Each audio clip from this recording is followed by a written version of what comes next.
Oh, you know what I love? Sports. Love sports. Sports. When It comes to Texas A&M. Where are you getting this information? Let me tell you. Welcome to TexAgs. It's here. It's time. There's always a buzz in the air when you hit this moment. He is a guy that has gotten better and better and better. He's just got that dog in him. We will develop men. We will graduate players, and we will win championships on the field. I think of him as this hawk. Before long, he's going to be swooping in on those quarterbacks. And they embody what the school is about. It's about getting into hard situations and getting ourselves out. It's about working hard. It's about doing amazing things. And this is a real program. It's not fake. This is a real place. And if you want to be really good at football, this is a really good place to be. You know, if I'm betting on anybody, it's the Aggies.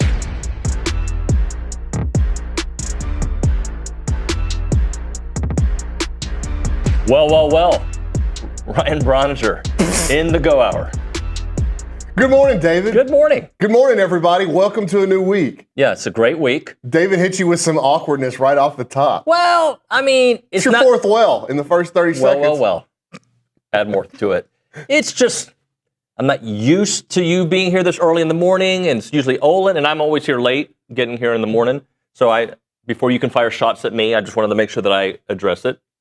Every time I come on here with you, or at least in the last few months, you get real defensive real quick. Like I haven't set any traps. We have just started talking, and already you're putting up your defense mechanisms of, I know you're going to make fun of me about this, so I'm going to preemptively talk about it. Yep, because I know you. I've known you for a while now.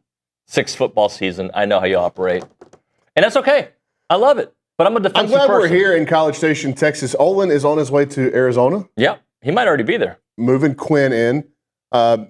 So that is work in and of itself. So he's taking time off of work to actually probably do more physical labor. More real work, yep. And then, Kaylee Dreyer is here this morning. Ball of sunshine.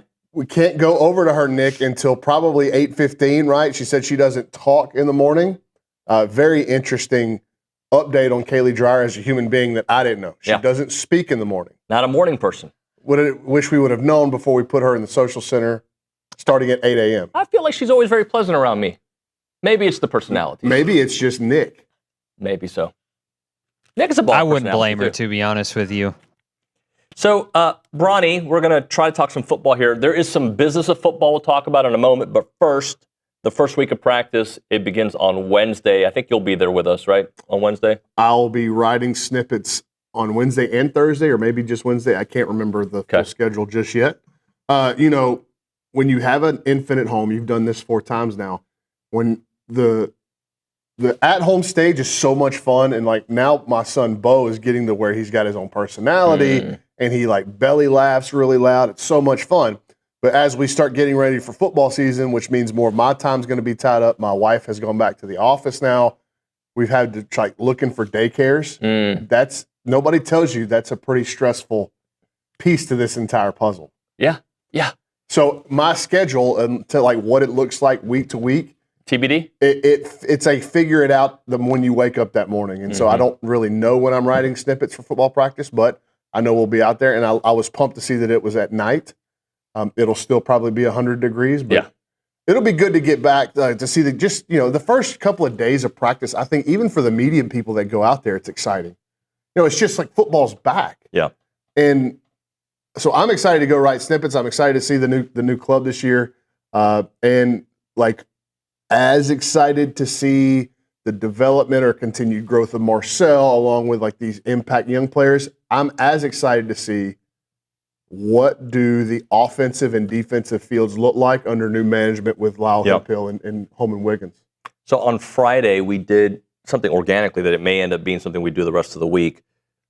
The what if series, like what if the offensive line is a strength, right? And we talked about that. So I think throughout the week, we may do some of those question marks that A&M has and go into like, well, hold on. What if the defensive line is even better than last year's? What that looks like? What if they do get double-digit interceptions from the secondary? What if? So we'll play that game. Well, and it's another what if that you're starting to see pop up more and more on social media right now as everybody gets ready for camp is everybody's diving into whose schedule is what, and we saw it last year, and it's like people have this willful amnesia about what happened just 365 days ago when everybody was looking at A&M's 2025 football schedule and going, boy, that's pretty daunting. Like, there's some big hurdles. Then, in hindsight, after the season goes on, I hear Brandon Walker and some of these guys on Barstool just waxing lyrically about A&M's awful schedule in 2025. Well, you weren't doing that leading into the season. So everybody's talking about, and yeah, on paper, A&M's schedule this year looks tough. But until the ball's kicked off and we start playing, you don't know anything. Sometimes good teams make teams that would have been good look bad. Or you have guys that, anticipatory jumps in development, what you're expecting out of these transfer portal additions. You don't know what the camaraderie and brotherhood's going to be like in the locker room, and we know how big of a part that plays in wins and losses. So, nobody knows. Everybody in the SEC is going to play tough teams. Everybody.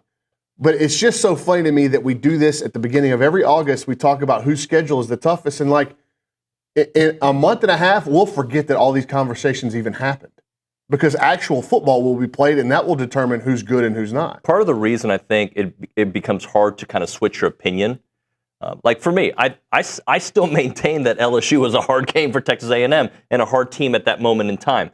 Part of the reason, though, I think it's hard for me to go the other direction with it is, and while others it might be easier for, is you spend 9 months, 10 months talking about how good a program is. Oh, we got to go to Baton Rouge. You haven't won there in 25 years, blah, blah, blah, blah, blah. And then you only have a few weeks to kind of change your mind about, that team really wasn't that good. Or was A&M that good that it broke them? And when did you play them? And what was on the line for them when you played them? And that goes to your point about LSU in that moment. It's so different during the baseball season. A&M goes on the road and sweeps LSU. LSU didn't make the postseason, but at that moment in time, LSU was backs against the wall, fighting for their lives in front of their home crowd, and you went in there and swept them. So there's a lot of factors that go into this, but to just flat out make these blanket statements on who's got the strongest and weakest schedule, ESPN's FPI, I don't pay any attention to it during the season, but in the preseason, they're running the most simulations to try to determine who's got some real meat on the bone in terms of their schedule. So, I actually do give it a little credence. But again, you don't know on some of this stuff. You know who I give credence to? And I've said this so much that people may change the station. Brands. Okay? And when I say brands, I'm talking about the head coach. Okay? The head coach and what you have coming back. So that's how I kind of formulate my thinking. I will give the benefit of the doubt 9 times out of 10 that Kirby Smart, no matter if he loses 10 guys to the NFL, 14 guys to the NFL, is probably going to have a team that's going to be able to compete for the SEC. That's kind of, if you have 3/4 of your roster coming back or 3/4 of your starters coming back, I'm going to give you the benefit of the doubt. If you have a quarterback that is starting for the second straight year in the same system, and he had a pretty damn good year the year before, I'll probably give you a little bit of a bump. When you are a new coach or you've got a completely 50% of your roster has been overturned, I have questions. That's just how I look at teams. Well, so it's a little interesting that you say it that way because you're betting on brands, which means you're betting on head coaches, and betting on Kirby Smart is a, no pun intended, smart thing to do. But, who's going to rush the passer for them? Where is their explosiveness on offense? You're just betting that Kirby's going to figure it out. Because he has. Right.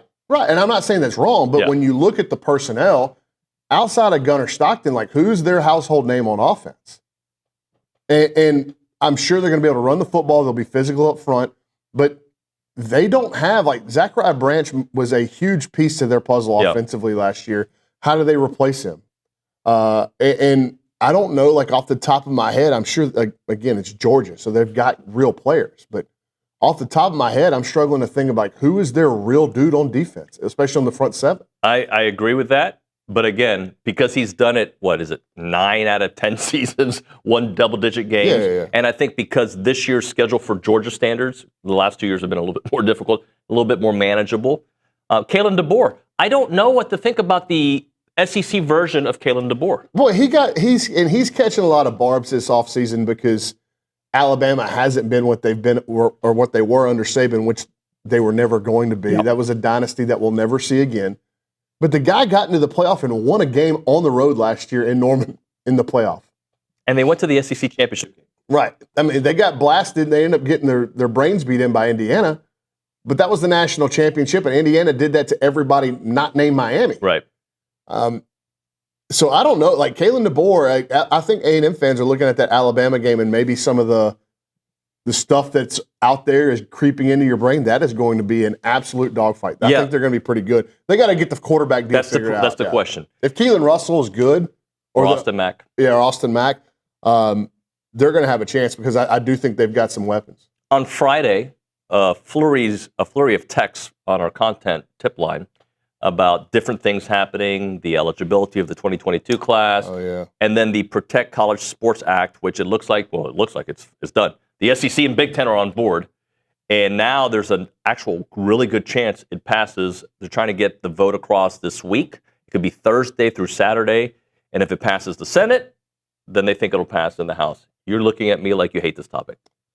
I think a lot of people are just so tired of it, and they're ready to have some formal constraints on the sport. Or not think about it. Yeah, just get it done and get it over with and give us some parameters that are non-negotiable, not flexible. Like these are rigid rules, not just guidelines. These are the rules that we are playing by. Not David Nuno doesn't like this rule, so I'm going to go to court, and then everybody...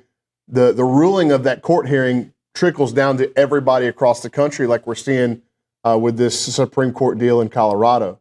I don't have the bandwidth to intake it all right now to read through the Protect College Sports Act. I don't know everything that's in it. I'm pretty sure, just based on the history of Washington, D.C., that some people that are voting on this stuff have no idea what's in it. Yeah. They expect to have 80 votes, though, which will... They need at least 60. They expect to get 80. It's interesting that the Big Ten and the SEC have done a 180 on this. Yeah, I'm wondering why. I'm sure phone calls were made. Yeah. Well, we'll have Nick Savage Nick can do that if we want to really get into how those phone calls may have sounded. But I just think the fans, there are people, sports business people are loving this. Yeah. I mean, because this is right up their alley, and this is it affects those people's day-to-day more so than the college fans' day-to-day. So, like, I see a lot of it on my scrolls because I follow so much sports business stuff. And maybe if I wasn't at my wits' end with just the whole parameters of what college sports are right now, I would have dove more into it, but I can't. Well, let me just read you a couple of the things that they have agreed to, okay? They've agreed to $48.8 million cap. They're not supposed to exceed it through NIL workaround, so there's not going to be. I'll believe it when it happens. I don't believe it right now. So it's a $48.8 million cap for the entire athletic department, or for football only? I believe that's for football only. Holy crap! Well, there's going to be schools that can't ever even come close to approaching that. The amount of schools that can get to that cap. Try or double check that to make sure I'm right. But they don't want you to go above that. That's going to be your Los Angeles Dodgers cap. Beyond that, they have NIL deals will have to be certified. Well, apparently I thought they had to be certified now. Well, the NIL Go system, from talking to some people that live in this world, has been a complete and utter disaster so far. Yep. What gets approved, how quickly it gets approved.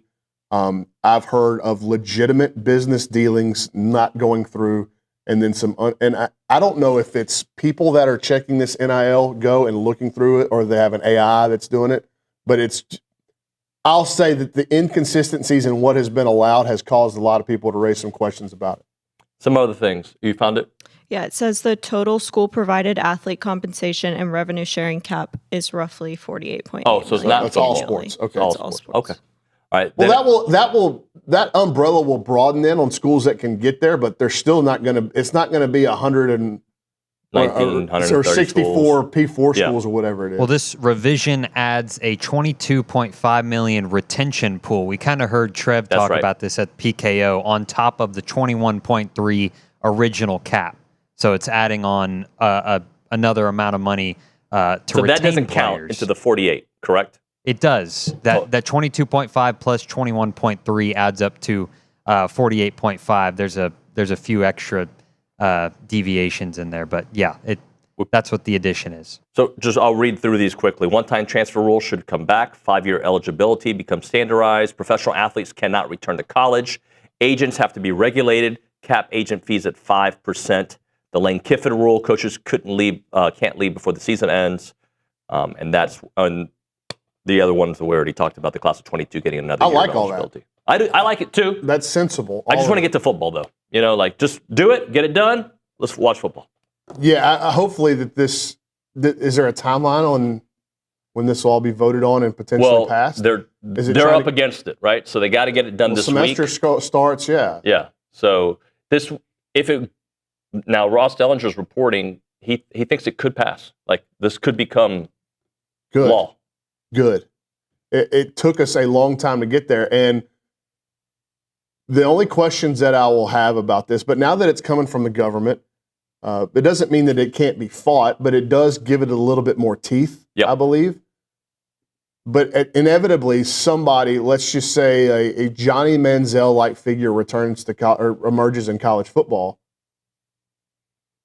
How do you cap how much a human being can make? Yeah, I mean, the government has no cap on any other sports industry, do they? But because none of the other they haven't come to them for asking for help though. Right. Yeah, that's true. This is TexAgs Live. We are presented by David Gardner's Jewelers. We are in the Rollo Insurance Studio. It is the Go Hour presented by the Warehouse at CC Creations. Typically, we hang out over there in the Holistic Planning Cool Zone. If you'd like to make money, check out the good people there at Holistic Planning. Let's go around the room. I guess before we do that, let me tell the people the number to call. You can call us on the Buppy's Catering and Bartending Hotline, 979-693-1150, or text us on that same number, the Catalyst Pure Performance Energy text line, 979-693-1150. The other ball of sunshine, Nick Savage, joining us here. Nick, you already spoke, but hello. Howdy. Good morning, y'all. What's up, I am man? a ball of sunshine today.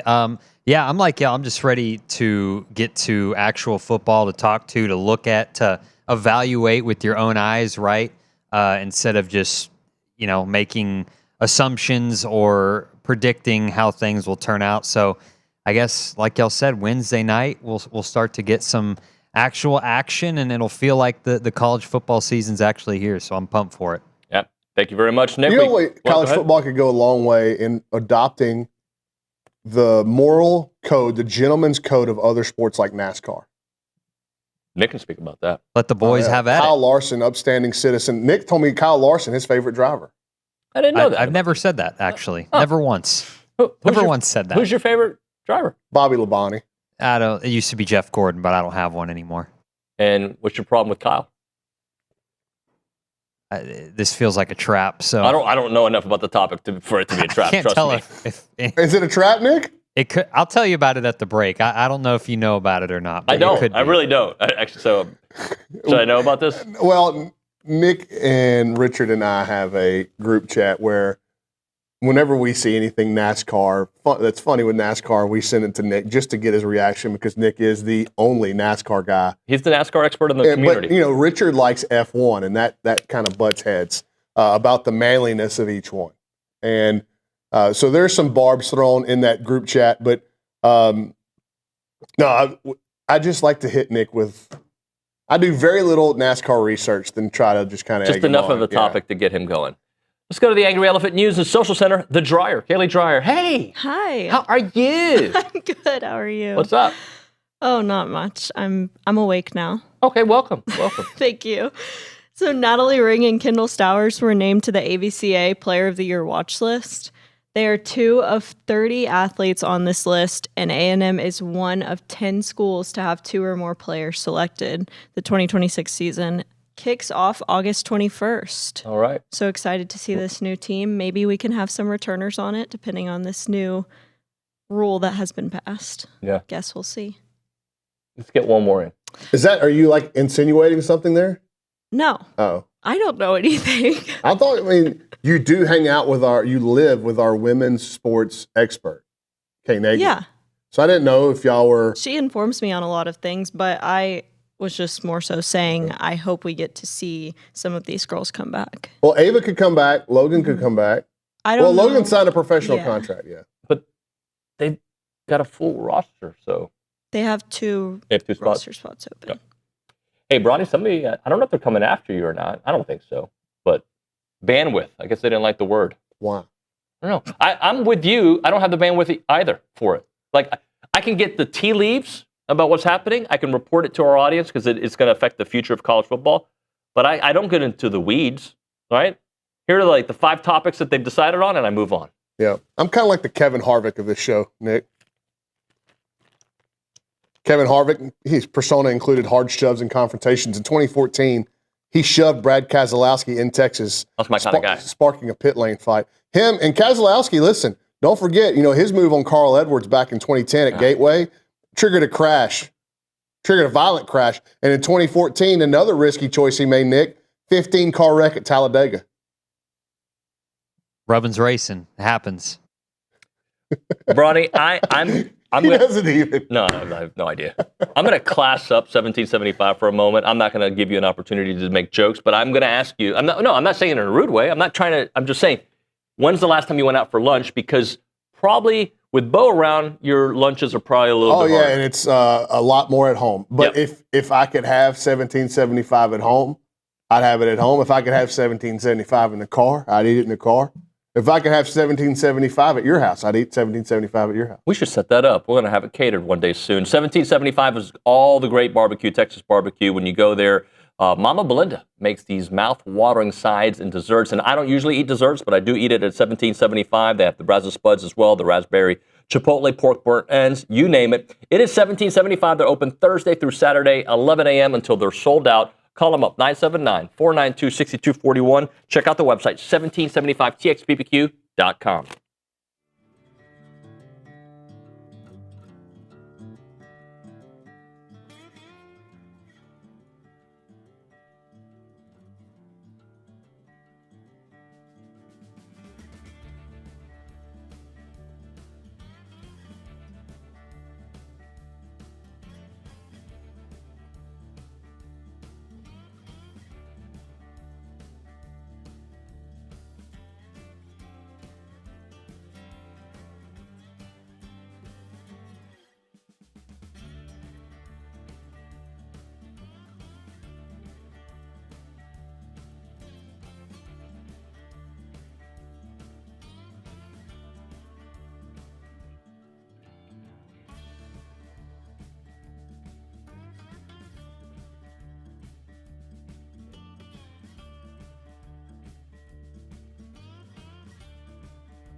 Welcome back in. It is TexAgs Live. We are presented by David Gardner's Jewelers. We are in the Rollo Insurance Studio, and it is the Go Hour presented by The Warehouse at CC Creations. Time for 25 and 25 presented by Paragon Financial Advisors, an Aggie-owned, independent fee-only fiduciary serving families and business owners nationwide. Visit paragon-adv.com. And number 20 on the list, another offensive lineman, and by the way, we may have another one tomorrow. Number 20 is Mark Naboo Jr., the center. And he's a guy that I think I called, who was it that we had? We had somebody a couple days ago that I was like, he will be a riser when this is all said and done. I think it was Noah McHale. I think Mark Naboo Jr. will be higher on the list if things go the way we expect it to. He'll be the only constant from last year and a guy who touches the ball in every play. So important when you have a brand new offensive line to have a guy that has done it here for a while, still at the center position. Yeah, and perhaps because of that, the most important member of the offensive line group this season. I don't know the ins and outs of how much the offense is going to change between the nomenclature between Colin Klein and Holman Wiggins.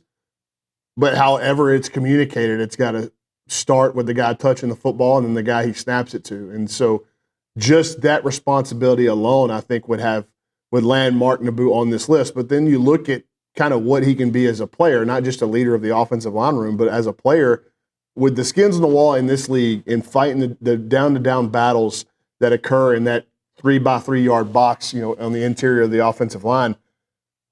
I think that at that position in this league, there is so much value of just being in those wars, right? And just understanding what it takes to play full 4 quarters, the ebbs and flows of a football game, and also being able to communicate on the sideline. And I don't know, I have so much respect for Naboo and really look at him as one of the more pivotal pieces on this entire team because of what you said about him being the only returner on this offensive line from last season. But then you look at him as like potentially an NFL player. You saw Trey Zune get drafted as a center. With all that experience, and I'm sitting there going, well, if Trey Zune can get drafted as a center, why can't Mark Naboo? Right. And what trait does Trey have? Trey played tackle, so he's probably a little bit more mobile. But there's an NFL player in there, and I think the NFL will value a guy that has played so many games in the SEC and has played the position of center. I equate it as a baseball guy, and I've said this for a while. I equate it to being a catcher. Like, if you don't really want to catch with every fiber of your being, you're not going to be a good catcher. I think playing center is very similar. Like, you've got to have a guy that wants to do that because it's not glorious. There's a lot of responsibility. And it's the same deal with being a catcher. Yep. Like, it sucks. You're going to take on dudes that are enormous. They have an advantage on you because you're snapping a football before you can get your hands back up. There's a lot of obstacles and hurdles to overcome down to down as a center. So it takes somebody wired the right way to get it done. And I like that Naboo's a senior. He was recruited by Jimbo Fisher. He's been here a while. Yeah. So he's seen it all and done it all, and he's got a great relationship with Marcel. And so you can replace talent. It can be challenging, but you can replace talent. You cannot replace chemistry. And I think Naboo being the constant really helps at least smooth that transition out because they brought in some SEC-level dudes across the line. And also, talking about what the future of college football could look like, I think Coach Elko is one of these coaches that has done things the right way where retention has been a big deal. He doesn't lose guys very often. So if we go back to this one-time transfer, not that this has to do with Naboo, but go back to the one-time transfer deal, the fact that Elko has been developing offensive linemen waiting for this time, and this could be the year some of those guys step up and play with Mark Naboo, I think bodes well for the future of this program and that offensive line. Yeah, at some point, those guys that have kind of been waiting in the wings are going to get their big shot to do this. And that you're talking about the overall depth of the offensive line now. But Naboo specifically, I think last week Nick made that graphic about all the weight changes. Naboo had lost a considerable amount of weight. Yep. I'm interested to see how that translates to what he looks like as a player on the field. So if you look at it, we have 25 through 20. 4 of the guys have been offensive linemen. So that just shows you. The people that have questions about Texas A&M, and we may be talking to one in just a second, and about Texas A&M's season and making preseason prognostication on the Aggies, they're going to question is, can they block? Yeah. Because we saw returning quarterbacks with some cachet to their name, and Arch Manning and DJ Lagway and Garrett Nussmeier going into last season. Cade Klubnik. And what happened to all of them? They had worse seasons than anticipating to varying degrees because they could not block. Texas figured it out, and Arch got way better.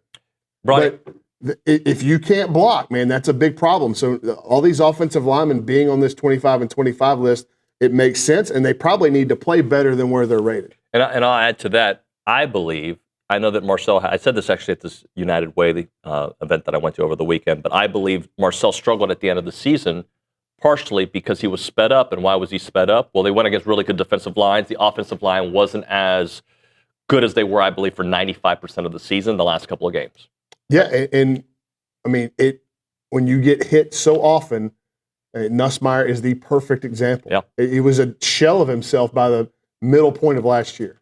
All right, we'll hit a break. We'll come back. Excited about our next guest, Jim Dunaway from Next Round Live. They got a great show. They actually start here in 27 minutes, so we got to hurry up and get to Jim on the other side. Right now, we're talking about Rollo Insurance. They're headquartered right here in College Station on Highway 6. They share our community values. They're all over the state, by the way. You can find them in Houston, Dallas, all over, right? But their headquarters is here because they want to be all a part of this community, and that's the way they do their business. They have thousands of Aggies that have chosen them to protect what matters most, and that's their home, their ranch, their business, whatever it may be, because Rollo Insurance will make sure you're in the right spot. Many families here in College Station have done it, but you'll see it all around the great state of Texas. Call them up, 888-44-ROLLO. That is 888-44-ROLLO, or go to rolloinsurance.com/TexAgs. That is rolloinsurance.com/TexAgs.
Welcome back in TexAgs Live. Let's go straight to the Buffy's Catering and Bartending Hotline from Next Round Live. Jim Dunaway joining us. Big fan of his work. Love the show. What's up, Jim? How you doing, sir? Doing great, man. Love your setup. I was blessed to be out in your building back the last year of Johnny Manziel. I made a trip out to College Station for that great Alabama Mike Evans, Johnny Manziel win at Old Kyle Field, and love touring y'all's facilities. I've been a big fan of TexAgs ever since. Well, we appreciate you coming on the show. I guess let's just start off with the overall state of the SEC in your eyes. There's been, Cignetti making his comments. Saban's made a couple comments. Just where do you stand on where the SEC is, their foothold in college football, and what it looks like over the next year? Well, as you know, I'm a little older. I've done this a little over 30 years in the SEC, so I've seen it ebb and flow, and it's not what it was a few years ago, but this is really a deep league. I don't know about you guys. I've got eight teams that have a college football playoff roster battling for probably 4 spots this year in the college football playoff. So that's a deep league, but you cannot challenge the Big Ten being supreme right now by winning the national championships. There were years that it was Alabama, LSU, and a bunch of other teams too when the SEC was dominant. And that's sort of where the Big Ten was for a couple of years for me, but they have gotten deeper. That Big Ten league now, you can go down. USC's a playoff contender, and there's some really good teams after that. So I think the SEC is still, to me, the deepest league, but that's gotten a lot closer in the last 2 years since the NIL came on. And you look no further than Indiana, the fact that they're in the conversation and the defending national champions. So that shows you how things have changed. But I think the SEC is fine. You just got to go win the big prize at the end to get back to flexing your muscle. The way I look at it, too, I feel like the Big Ten has more national championship contenders this year than the SEC, although Tier 2 of the SEC could find its way there. I just have a lot more questions in the Tier 2. But I think beyond Tier 2, the SEC is supreme. Well, it depends to me on where you put Texas A&M. Like Texas, Georgia, if I put A&M on the tier with Texas and Georgia, which if you look at their roster, I think you have to, and you got a quarterback back, then I think that gives the SEC 3. And I go Oregon, Indiana, Ohio State, that's 3 national championship contenders. So that's sort of even up to me with Texas A&M being the swing team on whether you consider them a national championship roster or not.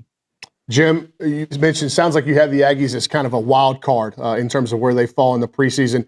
Who would be some of the other schools that you're looking at, teams in the league that you're looking at, that would kind of fit that same criteria? Because there's been a lot of talk across the Sabine River about what Lane Kiffin could do in year one.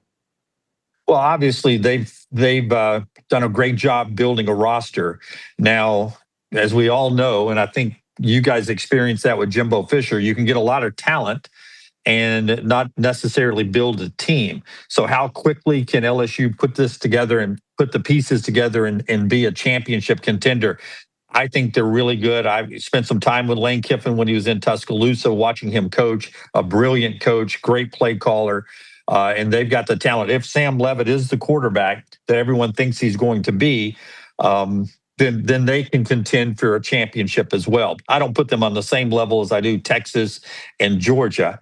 I like Alabama. I think Alabama is going to be a wild card team for most of the nation. We'll talk about it on our show today. The people that do what you guys do, what we do, the majority of them do not have Alabama as a playoff team. I think they are a playoff roster. And if they get quarterback right, and I believe they will, I think they've got 2 quarterbacks that are almost interchangeable in Mack and Keelan Russell, then I think Alabama is potentially a wild card team that can upset somebody's national championship hopes. And I still put Ole Miss as a wild card team. When you take away Lane and then the play caller, then all of a sudden you've got to start over. I know you got Trinidad Chambliss back, you got Keywan Lacey back, and I trust Joe Judge. I mean, you don't get to be where he was in the NFL without knowing ball. But to me, that's still a wild card team for me. And then what do you do with Texas A&M? Can they win down the stretch, big games at the end of the year like Texas, and then when you get to the playoffs? So those are the 4 wild card teams for me, with Texas and Georgia being the known. Jim, similar question that Bronny had about LSU, I'll ask about Auburn. How long will it take for Auburn to get back to at least what we think Auburn should be? Well, that's a great question. I thought when they hired Hugh Freeze that the talent would improve. and I thought Auburn would be on the right track. Now, the talent did improve. The problem is they are now a wide receiver at Texas. There's a wide receiver, at Florida. There's one at Ole Miss. They've spread that talent around the country. So what Alex Golesh has done, he's brought in the Cignetti method. He's brought in a lot of USF players from South Florida. So you've got the quarterback in Brown, you got a center, you got a couple of wide receivers, you got a running back. So the blend of putting in his style of play, his style of offense is made easier, almost fast forward, because you got the quarterback and the center. I mean, that's great communication in a system they've been together with now for a couple of years. So I think that's going to fast track it a little bit. Auburn, very much talent-wise with that defense, could be an 8-win team this year, and I think that would be a massive step forward, considering what Auburn's been the last 4 or 5 years. Jim, in your estimation, does Shane Beamer do enough this year to keep his job in Columbia? Man, you got the parts, right? You got three guys who could hear their name called on day one when they get to the NFL draft. If their talent ever meets expectations, it's such a tough league, and my gut would be no. I'd love to hear what you guys think. My gut would be no, but I think he's a heck of a ball coach. I think he could be very successful in a lot of places. There's so many good teams in the SEC. Like Levy at Mississippi State, I think is doing a great job. That was a really good football team that just couldn't win last year. Other than Ryan Silverfield, I feel like everybody's in a good place, and heck, maybe Silverfield is at Arkansas too. So it's just a tough league. My gut says no. But he's got some parts to be one of those wild card teams that could get to 8, 9, and maybe even 10 wins and scare a playoff spot. Jim, let me close out with a Marcel Reed question. Where are you on Marcel Reed? Because I feel like he had such a really nice season, but the end of the season is so tainted in people's eyes. But if you look at the entire body of work, where are you with Marcel?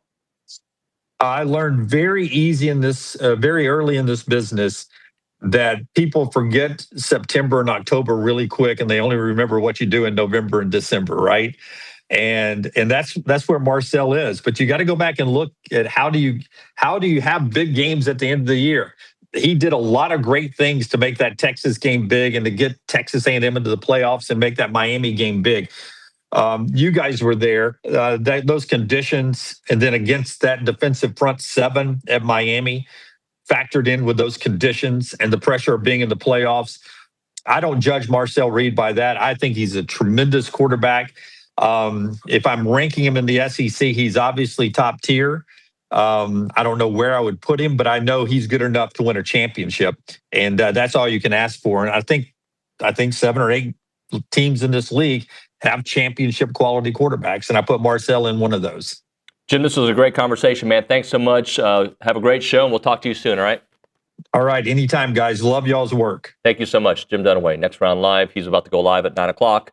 Check out his great work. We'll hit a break. We will come back with one final segment here on the Go Hour before we listen to Marcel Reed and Billy Lucci talk for a little bit from their interview on TexAgs the other day. Right now, a moment for Caldwell Country Chevrolet. Highway 21 in Caldwell, online at caldwellcountrychevrolet.com. If you're looking for a selection that won't break the bank, if you're looking for a selection of just different styles of vehicles, if you're looking for great pricing, if you're looking for good people, you go to Caldwell Country Chevrolet. They're locally owned. They have an Aggie alumni team that's ready to roll out the red carpet for you. And that value that you get when you go to Caldwell Country Chevrolet, you get complimentary oil change for life as long as you own that vehicle. You get service, pickup, and delivery. That's how they roll there at Caldwell Country Chevrolet. And, of course, the great pricing on all of their vehicles. Remember, it's about a 15-minute drive, the edge of Bryan to the beginnings of Caldwell. Short conversation away, but you'll see the difference when you step on the lot and do business with the good people at Caldwell Country Chevrolet. Highway 21 in Caldwell, online, caldwellcountrychevrolet.com.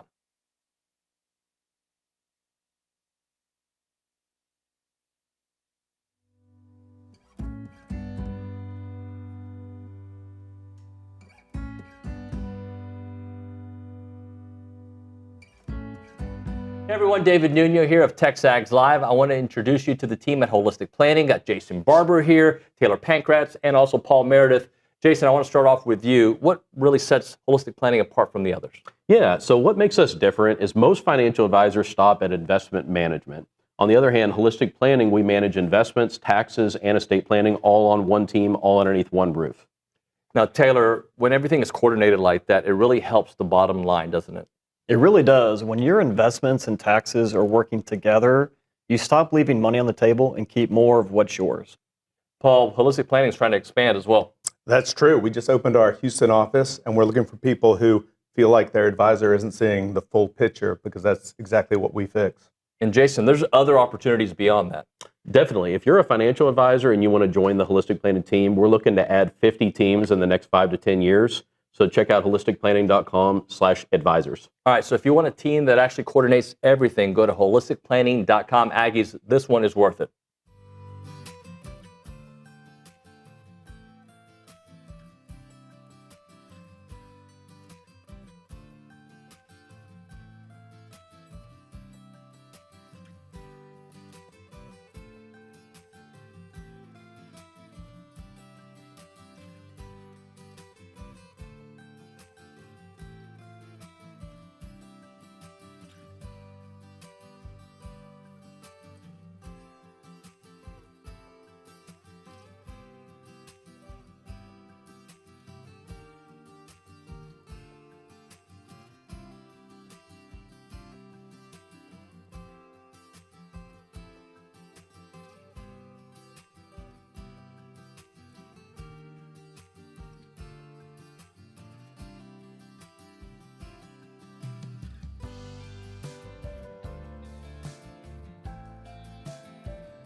We're back here on TexAgs Live. We're presented by David Gardner's Jewelers Rollo Insurance Studio. The Go Hour coming to a close, brought to you by the warehouse at CC Creations. Let's go check in with Kaylee Dreyer, the Angry Elephant News in Social Center. Dreyer, what do you got?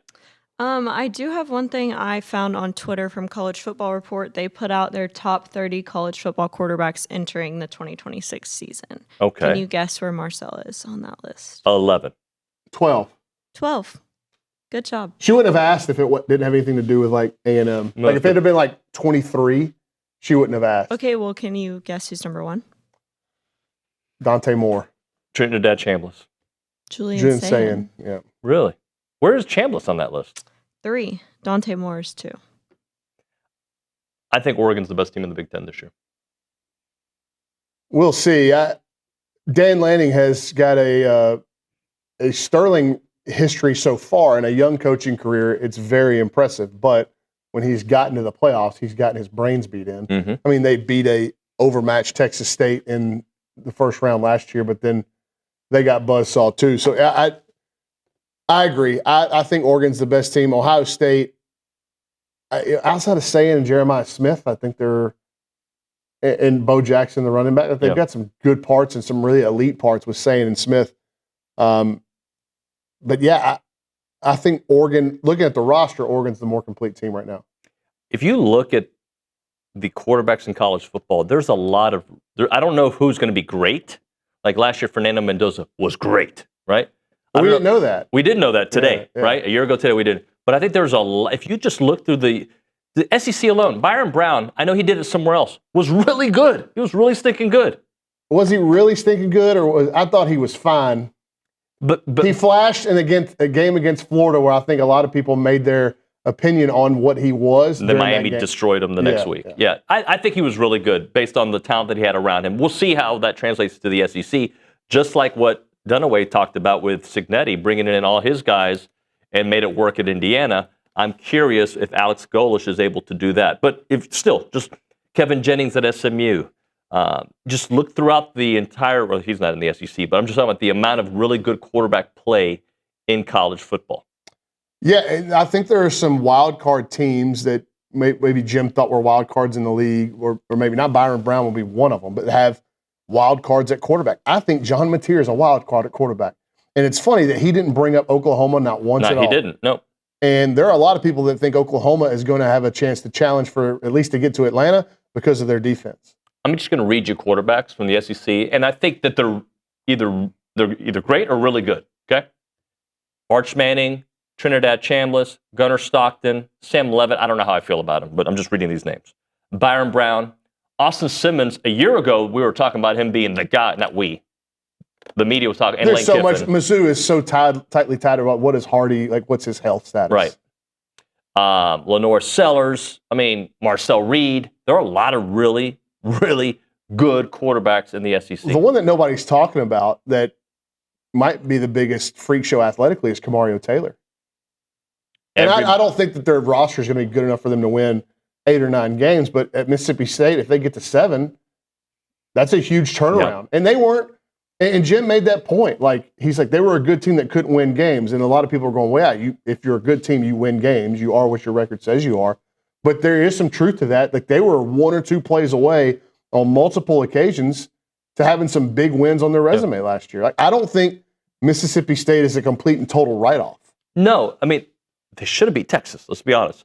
Another quarterback, Kenny Minchie. We have not seen enough of him, but if all the reports out, it was 1-1 with him in C.J. Carr at Notre Dame, what does he look like at Kentucky? And that has an A&M tie, obviously, early in the season.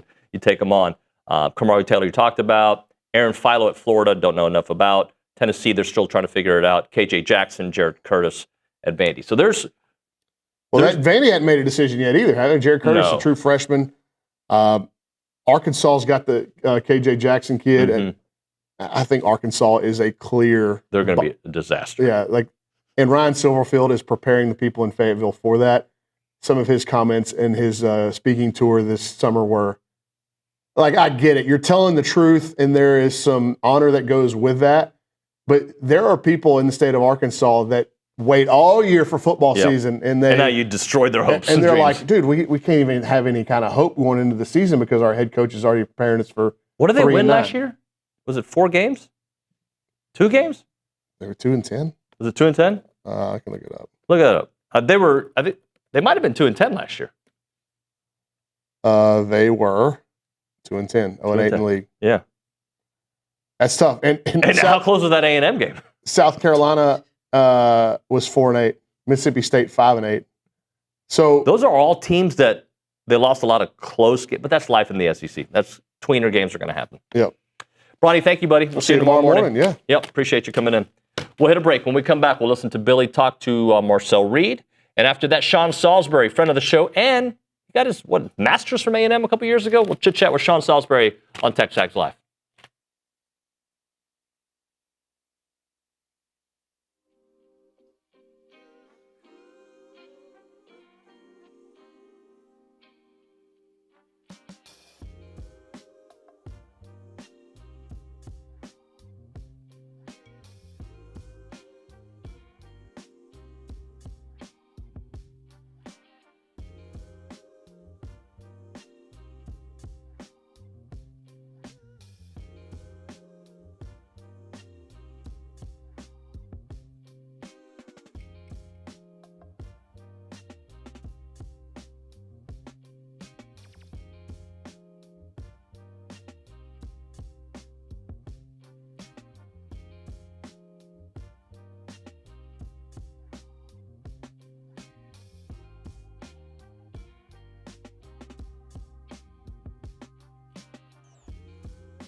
All right, we're back here on TexAgs Live, presented by David Gardner's Jewelers Rollo Insurance Studio. So Billy caught up with Marcel Reed, I believe on Thursday, on field level. Had a nice conversation, followed up on some of the things we talked about at preseason kickoff and SEC Media Days. So some really good breakdown from Billy and Marcel Reed. Here is the field level. The field level. Welcome to Field Level with Billy Lucci, brought to you by TexAgs and United. I'm Billy. He's Marcel.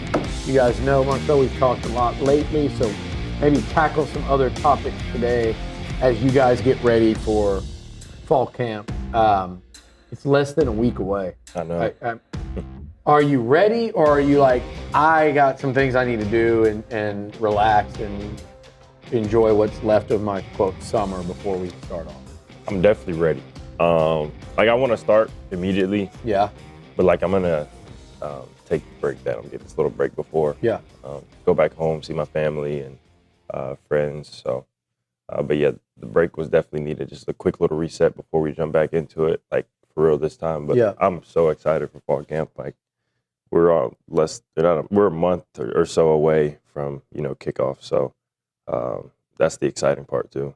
Have you kind of been in that mode where it's been building up to this, or did SEC Media Days did that kind of make you go, oh, damn, it's here? Or were you already it's coming? Yeah, I was already it's kind of after the 4th of July, we get to that back half of the summer workouts, you kind of start to realize you're 2-3 weeks away from fall camp, and the season is, time flies, so the season's closer than what you think. Man, I've seen so many of the guys coming through here and around, and I think it's such y'all. I said it a minute ago on radio. There's no way I think this has been the best off season under Elko. Mm-hmm. Just from looking at your teammates and you and what you guys have done. To me, clearly in the weight room and the off season work, I don't know. I'm just thinking of specific guys where I was like, damn, really the whole D line jumped out at me. The receiving room, looked they've been putting a lot of work in the weight room. The offensive linemen, I was saying I don't see a bunch of big bellies out there. And Ruben was the guy that stood out to me. Richie, and I think he looks like he, maybe more than anyone, has leaned up from when he got here till now. Oh, yeah. It's night and day. Are there any guys I'm leaving out that really stand out to you? You're like, man, wait till people see him this fall. Because as a team, you guys were really clearly had an off season. That was good. Yeah. From a weight room standpoint, Damian Sanford's been in there killing it. Mario Craver's been in there killing it. Anto. Yeah. Anto's a bodybuilder almost. Yeah. All the O linemen, really. Those guys you should have seen their squat maxes the other day. It was insane. Yeah. Angelo McCollum. I was waiting. I was going to add him in when you were done. Yeah, no, Angelo, he did some outrageous numbers on squat the other day. It was actually freaky to watch. He just went down and came right back up. It was he wasn't even trying, but that dude's strong. I call him Andre the Giant. Type power. That's Andre the Giant right there. Yeah. My favorite part of spring ball was seeing him intercept a pass and run it. Now, that wasn't you, right? No, that wasn't me. But that was when he picked that one off and was rumbling. That was hilarious. He was not about to hear no whistle. He was just going. We had just talked at Elko, we talk situations and stuff, and whenever you catch a pick, in the situation that we were in, you're supposed to go down because that basically shows that you just won the game. Yeah. This dude ran. He said no. He just ran, disregarded everything that was being said. He ran. And then he didn't even make it to the end zone. He threw up in the air, and I was like, oh, my God. But he was new. He was new to the program. I was right when we got here. Yeah, so it was his first big he's still learning. If anybody else who's been with Elko for a couple years did that, it would not have been good. What I mentioned Richie.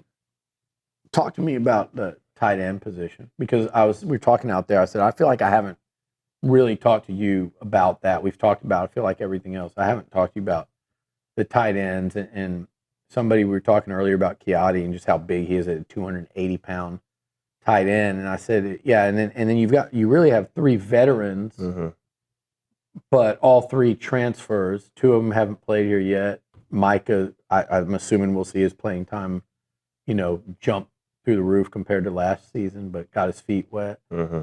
It's kind of an unknown, I think, to fans and definitely to media and the people that cover the SEC, because I think it's an unknown position, maybe more so than any on the roster. Tell us a little bit about what you've got there at tight end. Yeah. We got Micah Riley, Richie Anderson, Houston Thomas, and all those guys have looked good since they got in. Like you said, Richie, leaned up a little bit since he's been here, and he can run routes. He's crisp. He can block, and Micah, he earned the captain's badge this year. He's a big part of our team, and he's become a lot more comfortable running routes, catching balls, and he looks great out there on the field to me. It's a big guy who is going to get down and dirty in the line of scrimmage at all times. But we need him out there. He's going to make some plays. Then we got Houston. And, this is like a big body who had a great year at UTSA. Really excited for him. He's another weapon for us right there. And then, you got two freshmen, KK and Evan Jacobson, who have, both, started to understand this offense and kind of come along. And, when their time's coming, it's going to be scary. Those dudes are both super athletic. They're both tall, both smart kids. So really excited for them. And then can't leave out, the walk-ons on the team. We got Carter Braw and Luke Braden. I think having those two players is really important, because when you get scout team looks, they're going to give you the best look possible. They're going to block you. They're going to run routes, catch balls. Carter Braw arguably has the best hands on the team. I've seen him make plenty of one-handed catches. His hands are just huge. I'll tell you what, there's a long history, not just at A&M, but I think throughout the SEC and college football in general, of I feel like if there's a position where walk-ons can work their way up into playing in college football, I really, now that nobody uses fullbacks anymore, I really think it might be tight end. Definitely. You see it quite often. So, 100%. It's definitely worth mentioning those guys. So, best hands on the team. I like that. I've talked a lot this offseason, and it carried over to SEC Media Days. A lot of the quarterbacks, you know how it goes. Like, I think the most common questions now when you guys go on those gaggles, it's another team. Say it would be, I'm trying to think, where did somebody transfer to this year? It would be like a media member asking you, hey, Marcel from Tuscaloosa last year, what do you think about Cam Dewberry? It would be the A&M people asking Tennessee players, what about Ricky Gibson? They're asking, what about, and the other common thing is to ask all of y'all about the other quarterbacks that you meet at the Manning Academy. Yeah. Who'd you room with? Was it Gunner? I room with Trinidad, Gunner, and Camario Taylor. Okay, yeah, Camario had so our people, either our guys or somebody in the local media, asked all those quarterbacks about you. I'm sure some of them asked you about them. What I took away from that is I'm going, damn, I think it's going to be a really good year at quarterback in this conference. It was supposed to be last year, and a lot of those big names didn't produce. Do you feel like this year it's going to be like the quarterbacks are going to kind of be the catalyst for how this league race turns out? And I know that's every year, but more than ever, because I just think, man, like 1 through 10, there's really good quarterback play. Yeah, there's great quarterbacks everywhere in the SEC right now. I mean, like we just talked about, Trinidad, Gunner, both guys, have played significant games in the SEC. Both have experience. Camario Taylor, he's stepping into that role, but he showed last year what he could do at the end of the season. Then you got John Mateer at Oklahoma. Sellers is back. You got Kenny Minchie, who came from Notre Dame. He's at Kentucky now. All these guys. Levitt. Yeah, he's going to be real good. Who's at Tennessee between George and Faison right now? Alabama, Austin Mack, and Keelan. They're all good quarterbacks. Yeah. Whether they're younger or older, I mean, everybody can play. So yeah, there's going to be a lot of competition in these games. Auburn's bringing Byron Brown. Yep. So with that said, like, what goes into, like, if I'm talking about Marcel Reed in 2026 versus 2025, and we did this last year, and what we talked about, I thought we saw you. I mean, I just saw a guy that kind of grew into being a starting quarterback, and yet you got your feet wet the year before, you were ready to go, right? Push the ball down the field more. That last year, something that I thought evolved for not just you, but the offense in general. They got you the weapons to do it. You made the throws to do it. This year versus last year, what's the biggest difference we're going to see in number 10? I mean, you're going to see a more mature number 10. Like, I think this game is all about experience and growing. You know, whether people realize it or not, that was my, like I said, first year starting. I played games before that, but, you know, being in for 13 games that's a hard thing to do. Like, playing 13 games is not easy. And, you know, everybody in the football world, for all teams, understands that. You know, what it does to your body, you know, for linemen, receivers running all the time. I mean, it's important that you got to take care of yourself. So, yeah, just coming out this year, learning from the mistakes from last year, I think there's only room to grow. You know, I'm not worried about what happened last year. Obviously, it's like stuff didn't go how we wanted to at the end. It's part of the deal, right? You got to 100%. So, like, I mean, just coming into the season, you know, staying confident in myself because, like I said, I always say I know what I'm capable of. My coaches know what I'm capable of, and I think that's why, you know, they still have me in the position I'm in. But yeah, I think it's funny. People focus. It's like Elko. You said it to me too in Tampa. I mean, Elko was talking about Saturday. Like the accomplishments last year, the list is a mile long. Not just for you, for the whole team, and for the program and the step y'all took. It is truly climbing up a mountain to get to the top of the SEC in college football. There's no like shortcut. You got to do it. It's treacherous at times. There's ups and downs. You got to, and that's why I think bringing back a now third-year starter at quarterback, and I don't know where you stand in experience in the SEC, but it's got to be right up near the very top at this point. I'd like to actually look into that. I'm trying to think about, you know, I know you got guys transferred in that played a lot elsewhere, but SEC starts, you might be at the top. I'm not sure either. I think I am close to top, like top 3 at least. I'd definitely top 3. It's not Trinidad. Last year was his first year. It's not Stockton because he came in for like the last 2. Me and Gunner might be with top 2. Yeah. So, I mean, experience, it does matter. It's irrefutable in any sport, but especially, I think, at the quarterback position in this league. One of the things that your experience, I think, Marcel, will carry you in this team through. When you look at that schedule this year, y'all got to go to Columbia. You've been there. You know what to expect. Both Columbias, Missouri and South Carolina. You got to go to Tuscaloosa. You got to go to Norman. You got to go to Baton Rouge, where you guys broke through last year. You've been to, what, 4 of those 5 spots, 3 of those 5 places. You guys, you as a quarterback, you've won in Death Valley. You've won in the Swamp. You've won, or I guess that was a Wigman game, wasn't it? Which one? Mississippi State, Cowbells. Yeah. So you've won in the Swamp. You've won in Death Valley. You've won in South Bend. Columbia, Missouri. Fayetteville, which I think people underestimate how tough that can be because of the other team, but it's a tough place to play. Yeah. That road mentality, is that something that, again, you can only be good at it after figuring it out?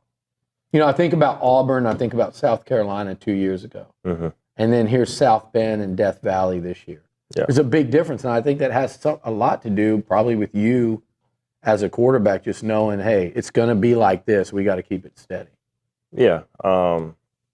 I think personally that, you know, your mindset should be the same for every game. I don't think it should be any different if you're going to play somewhere else. Yeah. Obviously, you know, environments change. our crowd's not going to be as loud as their crowd when offense is on the field. Yeah. So, that's a given. But I've always thought away games were fun. Yeah. I love playing away games, ever since, high school. Mm-hmm. It just feels good to, play on somebody else's field and get the job done. I also love wearing white jerseys. I feel like they look icy. But yeah, I do love the whites. Yeah. I'll say this. I know you're looking forward to Tennessee just with your, childhood and background coming from up there.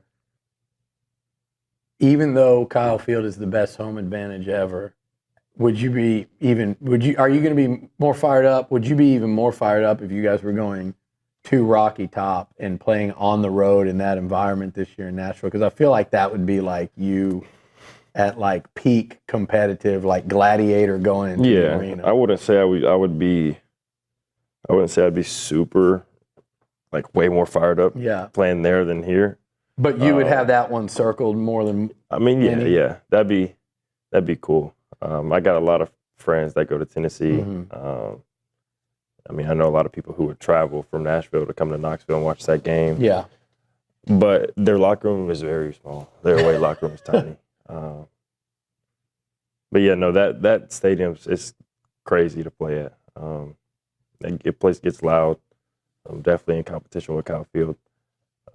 I think it's just the structure of their stadium, though. But it's nice. All right, finally, we've talked about the offense, wide receiver. I don't think there's been. I mentioned this the other day when Mike Sherman, do you even know who Mike Sherman is? Nope. This is crazy because he was the head football coach here for like Johnny's Tannehill's senior year, Johnny's and Mike Evans' redshirt year. So that's how I'm just saying for fans, y'all got to understand how old we are and how young these guys are because it was Sherman, then Sumlin, then Jimbo. Yeah. So it's a few coaches ago. But anyway, he turned the O-line around and had 4 first-round draft picks spread out over 2 classes. I feel like that's what Elko and you guys are doing at wide receiver. If you look back a couple of years ago, if you look back 5 years ago, and you look at what you guys have today. So you mentioned Mario. We've talked a ton about Ashton. I think people are so fired up about Isaiah. He looks like what's it like throwing the football to a SEC like linebacker? Because that's what he's built like, and it's like he's something. It's fun. Yeah. It's fun. And it's an athletic linebacker, right? Yeah, very athletic and fast linebacker, Isaiah. Sorry. Yeah. But is there anybody that we're not talking about enough at that position that fans this fall? Is there a guy or two that's like, okay, we know who the big names are, and yes, they're going to do it, but watch out for this? I feel like at receiver, we don't talk about Terry too much, or if we're talking about Terry too much, then we're not talking about Ashton enough. Yeah. Like both of those guys, Ashton had 5 touchdowns last year for like 300, 400 yards or something. In some big time moments. Yeah, Ashton he can get behind the defense easily. Terry can do the same thing. He's elusive with the ball, and he was making some big time catches in the spring. Yeah, we got a lot of good weapons with different skill sets all around, in different ways we can use them. So that's the exciting part. Yeah. Because you can get into different personnels with all these guys and do a bunch of different things. But yeah, I think Ashton and Terry aren't being talked about enough at receiver, at least, because I know Terry's a returner too. But yeah, those guys on offense are going to be crazy. They don't talk about Ashton. You look at what he did in that Arkansas game when we needed it. You look at what he did South Carolina. Thought that catch against LSU was just right at that time of the game too, where it was just completely taking it over. I think he set the tone against Missouri. You hit set the tone against Missouri, Arkansas. Yeah, he had a touchdown Arkansas, a really big 3rd down catch against Arkansas on the sideline. Oh yeah, yeah. Is that the one where he took the big hit or no? Nah, he just ran a go ball. Yeah, but South Carolina, that was so. My final one to you is this. Holman Wiggins will be such a storyline this season, first year as the OC. I'm more curious as to where you are. Like, you've been, this is hard, and I think it speaks to your capacity to pick up and learn.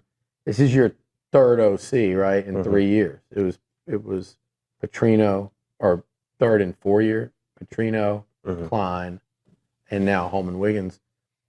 How do you feel like you and Coach Wiggins and Coach Lynch have kind of formed, like, I feel like there's been a lot of talk of them doing what you're comfortable with, what maximizes your skill set, and do you feel like as comfortable as you've ever felt in terms of like this offense with all your experience plus what they're kind of trying to do?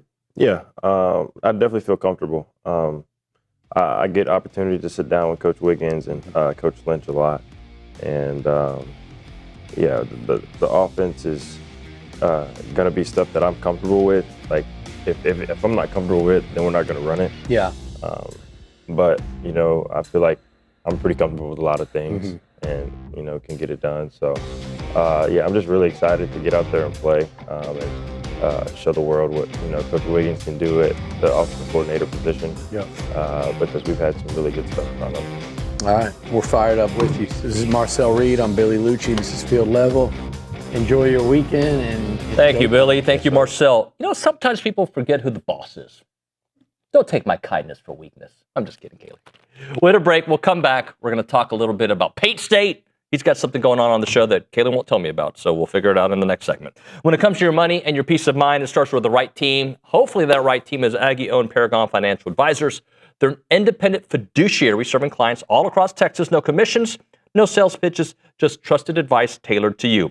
They have a team of 18 professionals, including over 9 CFPs and a CFA and a CPA. Their expertise does run deep at Paragon. Credentials matter. So does your future. Visit paragon-adv.com or give them a call, 979-693-3907, to schedule your free consultation today. It is Paragon Financial Advisors. Integrity, expertise, and trust. Paragon Financial Advisors.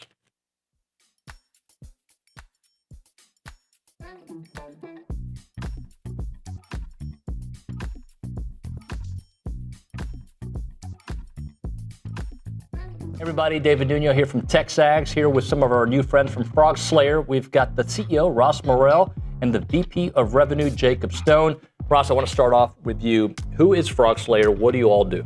Yeah, Frog Slayer is a custom software, AI, and automation company. We're based here in College Station. We've got about 50 employees right here, almost all Aggies.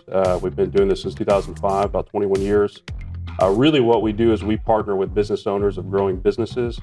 And our goal is to come in, help them actually realize the promised technology in their company so they can create a company that is worth more than is tomorrow, that is today, and run a better business. Jacob, I do want to ask you, what's different about Frog Slayer's approach when it comes to AI?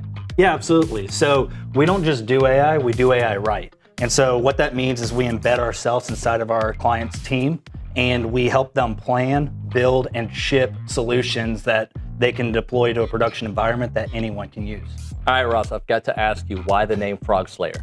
Yeah, it's an old riff off Mark Twain quote. So he said, the hardest thing you got to do today is eat a frog. It's best to do it first thing in the morning. So that's kind of our ethos of doing hard things first. And it's also a nice tie into Giggle. Yeah, I love that. Jacob, let's close out. Where can we all find Frog Slayer? Yes, you can find us online at frogslayer.com. All right, thank you very much to both of you, Ross and Jacob. Check out Frog Slayer. I wish I had Olin here for it because he loves energy drinks. Catalyst Citrus Spark. This is one of the new flavors out there. Whether you're grinding through workouts, cramming for a test, or closing in on a deal, or getting ready for TexAgs Live, you never know, right? Fast becoming the go-to fuel for Aggies everywhere. Zero sugar, I'm all in for that. Or synthetic sweeteners, no artificial colors or flavors. Catalyst delivers clean, high-performance energy with smooth, crisp taste that is never syrupy, designed for both health and hustle. You want to get going, you use this Catalyst right here. It's about pure energy and pure results. And what sets them apart? Packed with premium nootropics blended to boost focus, clarity, and mental stamina. I need this. I'm in, guys. I'm in. Plus, with plant-based caffeine, vitamin B12, B6, Catalyst supports metabolism and energy production, making it more than a drink. It's your lifestyle training partner. Built for competitors on the field, Catalyst fuels strength, focus, and pure results. Buy now at drinkcatalyst.com. That is drinkcatalyst.com. Train harder, think sharper, pure results. It's Catalyst.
We're back.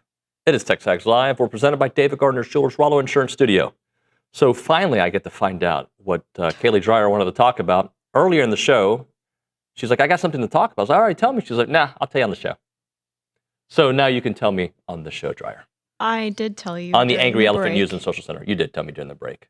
So last night I was watching a little bit of Josh Pate's show, and he had this topic that I thought was interesting that you could discuss. Okay. He said, create a bubble of all the teams you think could win the national title, with the bubble being as small as possible. And if at the end of the year, the winning team is not in that bubble, you die. Okay. Well, I think death is not I'm putting everybody in the bubble.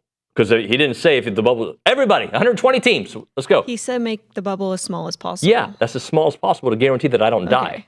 Well, so he did go on to say that a lot of people would have lost this game last year because of Indiana winning the national title. But I want to know who you would put in the bubble, and then I'll tell you what he said. All right, so let's go by conference. Let's go SEC standings from last year. Not that has anything to do with this year. All right, can win a national championship. This year. Not saying that I think they're going to win, but if my life is on the line, I got to give them. I'm going to give them a little pat on the rear, right? All right, go get them, killer, right? There we go. Hey, there's the standings right there. Georgia, yes. Texas, yes. A&M, yes. LSU, yes. Alabama, yes. I mean, have a chance, right? Oklahoma, yes. Ole Miss, yes. And I think it stops there. I have the Power 4 win total projection, so we'll just go down the line if that helps. You want Big Ten next? Sure. Here's Big Ten. Okay. Oregon, yes. Are you keeping score? I think I gave you 8 teams. Okay. So they have a chance. I don't think the 8th best team in the SEC, but we're talking about have a chance to win it all and not die. Okay. The not die thing is a big deal to me.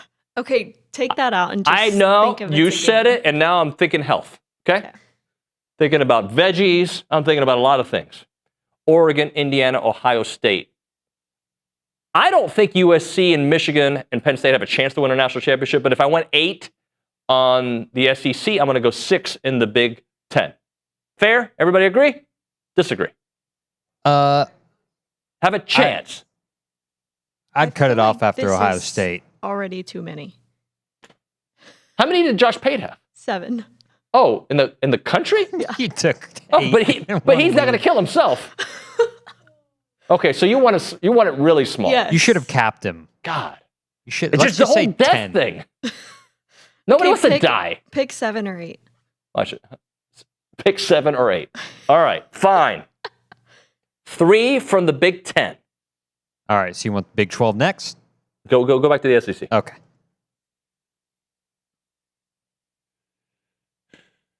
I guess I'm going to go 4 in the SEC. 7. This is not going to be as small as Peyton's. Okay. And I the still 4 have death in the back of my mind. Okay. The 4 is Georgia, Texas, A&M, and LSU, or Sure. No, yeah. Yes, I don't think LSU's going to be good. I don't think they're going to be as good as everybody says. But if of everyone in the SEC, they would have the best chance. So let's go 4 there. Let's go 3 in the SEC. Okay. Here's Big 12. In the Big Ten. Big 12, 1. Tech. Just Tech? Yep. Okay, here's the ACC. 1. Maybe 2, but I'm going to go 1. Miami. Okay. That's it. There's your Power 4. How many I get? Math? Anyone? 9. 9. All right. So mine's 9. All right. And again, the whole death thing changes the whole conversation. Okay. Well, just think of it as a game. All right. We forgot Notre Dame. Did he have Notre Dame on his? Yes. So he has 7 and Notre Dame, or 7 with Notre Dame? 7 with Notre Dame. Was A&M on that 7? No. Can win a national championship? Of course we can. Do you want to know his teams? I lost interest. No, yes, of course. Okay. Ohio State, Notre Dame, Oregon, Texas, Miami, Georgia, and Indiana. I'm going to text him, and I'm going to tell him how hard of an exercise this was.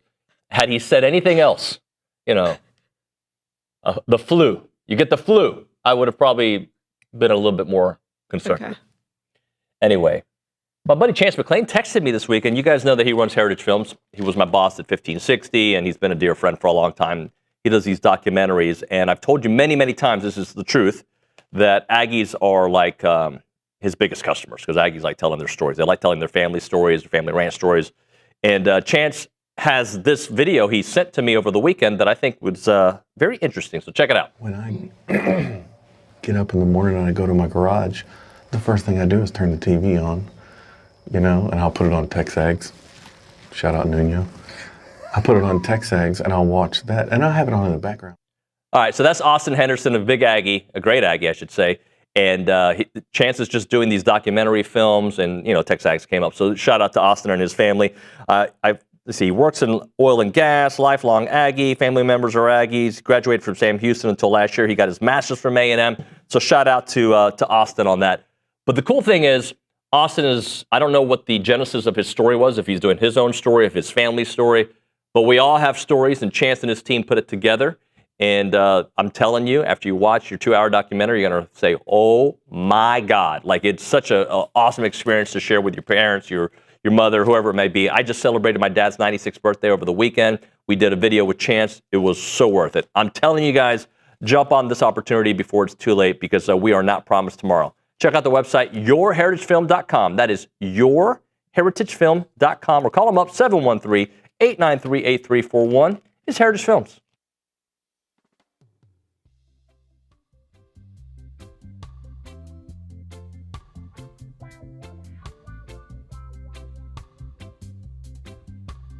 Everyone, David Nuno here for Allen Honda. Had a great conversation with them earlier today. John Allen's the owner. He's been here forever. And also their GM, Rusty Skinner, great guy. Wonderful conversation. They're super local. They're a family-owned dealership, not some massive auto group. And they treat their customers like family because they basically are family. They're Aggie alums. They love Aggie sports. And they've been serving the Brazos Valley with integrity, with passion, and commitment to excellence for over 50 years, which is very rare, by the way, for the independents, because people trust them.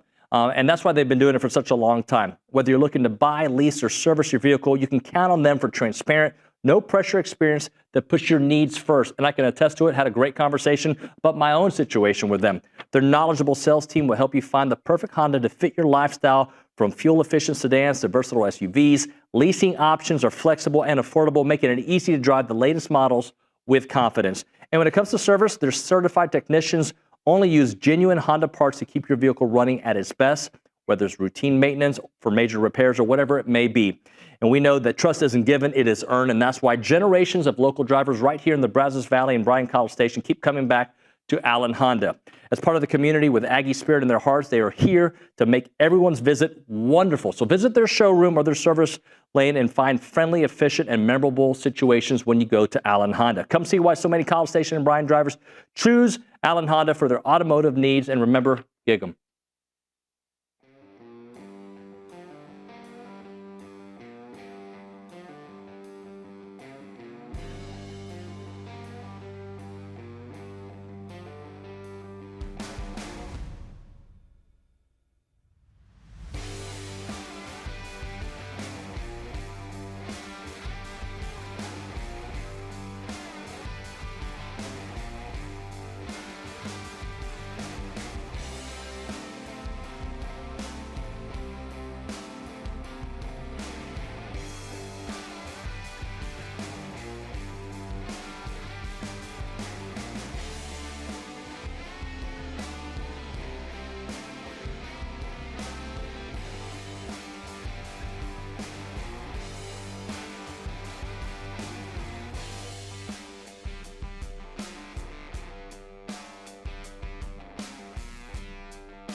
And we're back. TexAgs Live, presented by David Gardner's Jewelers Rollo Insurance Studio. Let's go to the Buppy's Catering and Bartending Hotline, joined by my dear friend Sean Salisbury, who's worked everywhere in the country and is the best when it comes down to breaking down college sports and the NFL. Sean, what's up, buddy? David, I'm doing well. How are you, my friend? I'm good, man. I'm good. Thank you for joining us. And last time we had you on the show, I believe, was right after you finished your master's program. So how was that whole experience? Phenomenal, and obviously it was there at Texas A&M.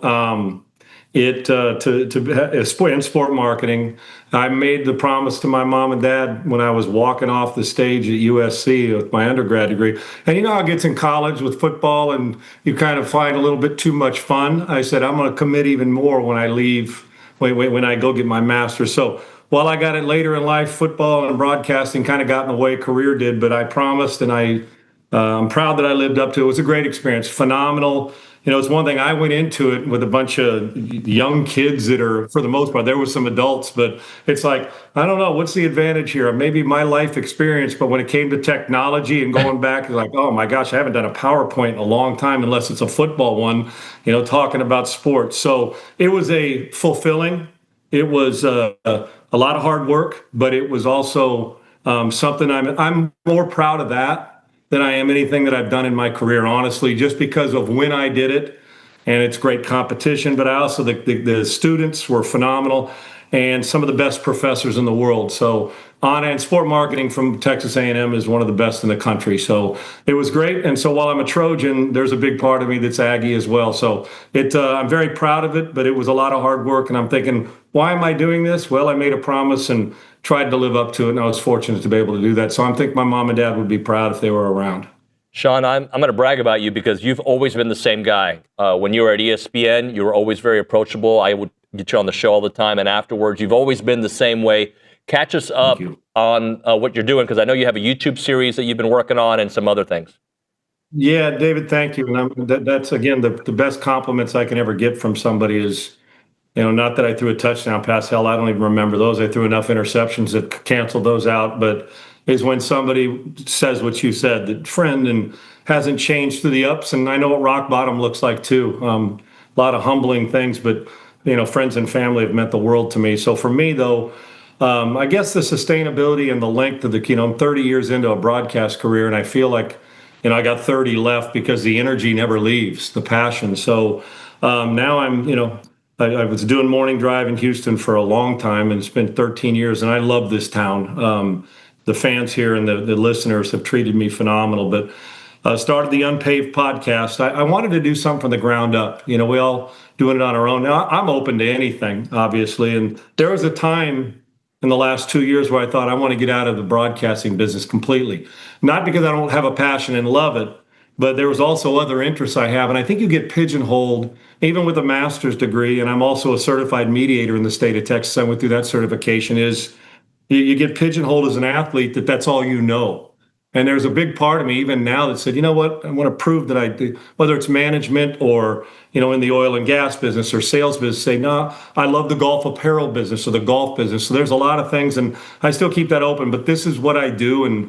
And so we built Unpaved. And when they say, well, why Unpaved? Why the name of the show? And I mean, in life, rarely are we on the paved road to get where we want to go. So you better embrace going off. And some of our best experiences are like when we didn't even expect it.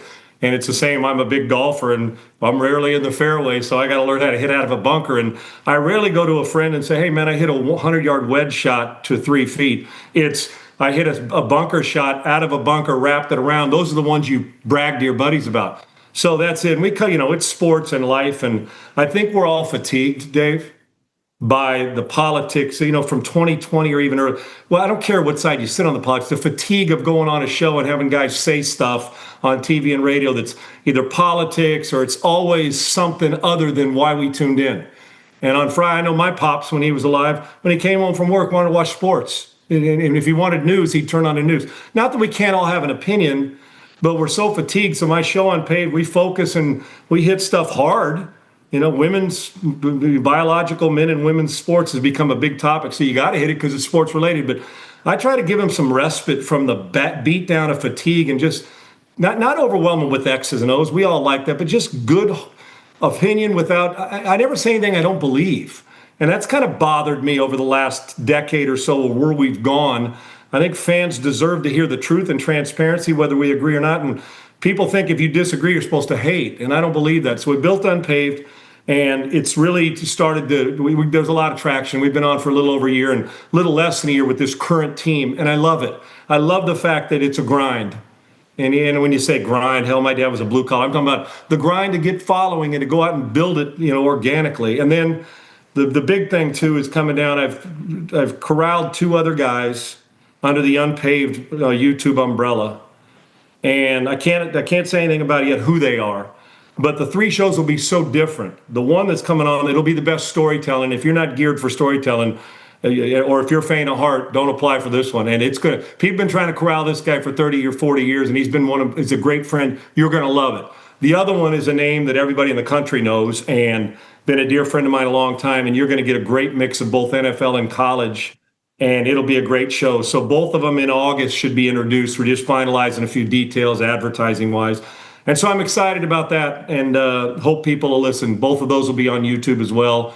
The one show will be called QB Confessions, meaning which will be really cool. In the huddle, off the huddle, from a bar to a restaurant to all that stuff. Nothing's off limits. It'll be fun and like wow factor. And the other one is just going to be as solid a good football and life talk as there is. So I'm never the star in any of these. I'm just grateful to be a part of it and still doing it. And I still have the same passion I did 30 years ago, brother. So, and I'm always honored. I know that's a lot of verbiage, but I'm always honored to be on with you. So thanks. Well, I appreciate it, my man. You've always been a dear friend. Let's talk about some quarterback confessions. Marcel Reed, evaluate. And I like to preface things because I'm a Marcel guy. I know that he ended the season poorly. I know that the defenses got after him. That's some of it's on Marcel, some of it was on the O-line, some of it was on the lack of running. But when you look at his total body of work, where are you on Marcel Reed? I'm a fan. I actually think, now I know they've, from transfers and injuries and expectations, all the way going back to Haynes King, right? Who turned out, look what happened. He went to another school and he was really good at Georgia Tech. It just didn't work out for whatever reason. I actually think this kid, I'm in my mind, I might be missing something. But as far as guys that have gone, they're there and stayed there, I think he's as gifted as any they've had. And when I say it in the last decade, 8 years, whatever it's been. Dynamic playmaker. What he needs to do is get some of the late game be a hero syndrome. He's got a phenomenal, adjustable, adaptable defensive coach, me as a head coach, who knows how to get you the ball in positions. You don't have to make every play. And while I don't ever want to coach that gift out of him, the judicious part of, being judicious with the football, late game moments. And it looks like he wore down or Trey, got to him late in the season. But that doesn't take away from who I think he is. I think he provides some really significant leadership. He's a football playing Jesse. He's a dynamic playmaker, elite mobility and good coaches. And we saw it with him. You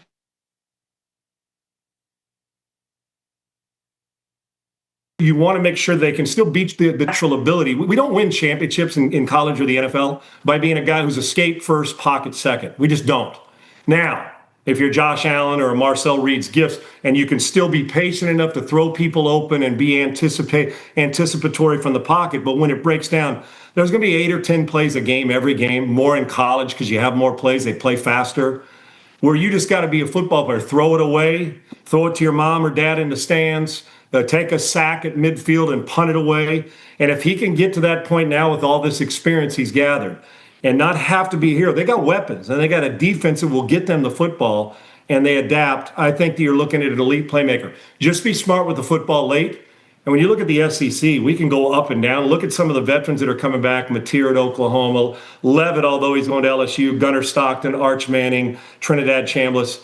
This is a loaded at the top quarterback division, and he's as gifted as any of them.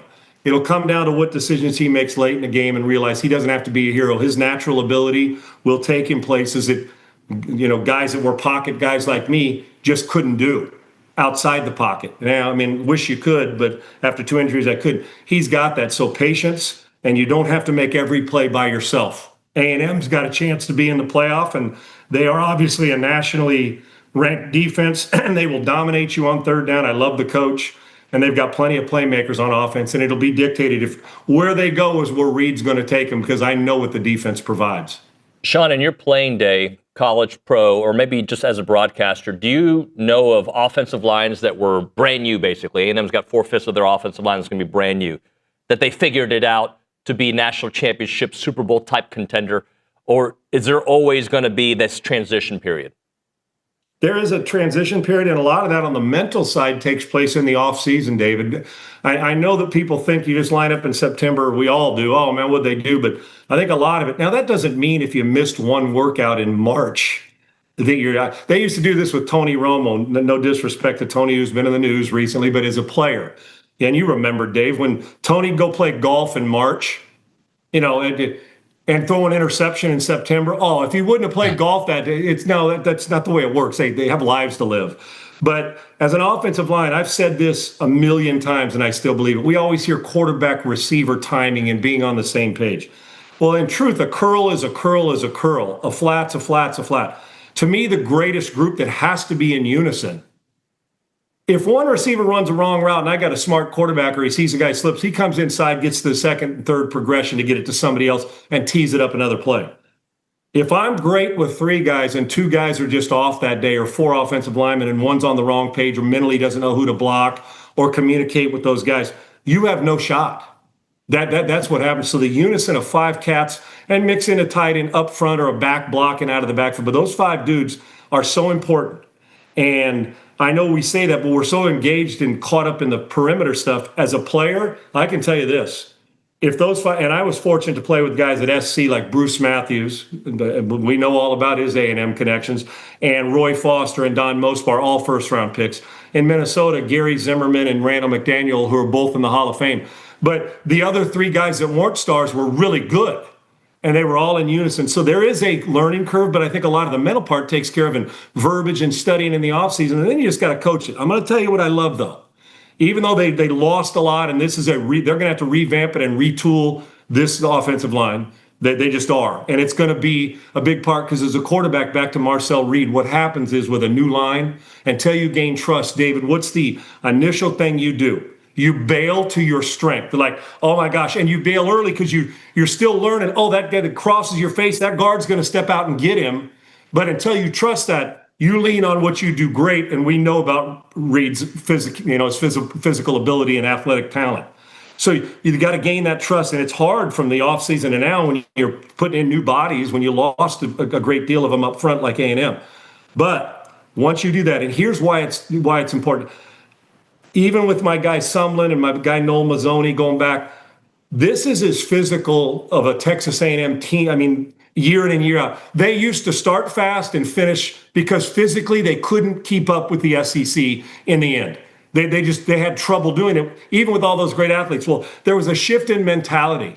And you know that the shift in mentality is we're going to dominate the line of scrimmage, and we may lose, but you're going to know you got into a bloodied fist fight. And when we win, we are going to body blow you till the cows come home. And that's the shift with A&M. So the physicality's there, and we know they've got perimeter people. So I also think that permeates to the offensive line, even when you're new. We don't do this just sitting in a 2-point stance the whole game where we're going to pass protect. We are getting down and we're playing downhill football. And to me, teams that have that mentality practice like that. And I think that that's where they're headed. It's going to take a minute. You shouldn't expect what you expected last year early on with an offense that can dominate a game. It's going to change, but the physical nature of how they're teaching it should come along faster than a team that needs to be revamped at that position. And they do need, but it's going to be a quick mental transformation they're going to have to make. Got to drop it there, Sean. Thanks so much. Let's do it again real soon. All right, bud? Thank you. I appreciate you, brother. Good luck. Thank you, man. Sean Salisbury. We'll be back. It's TexAgs Live.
Hey, everybody. Anybody watching?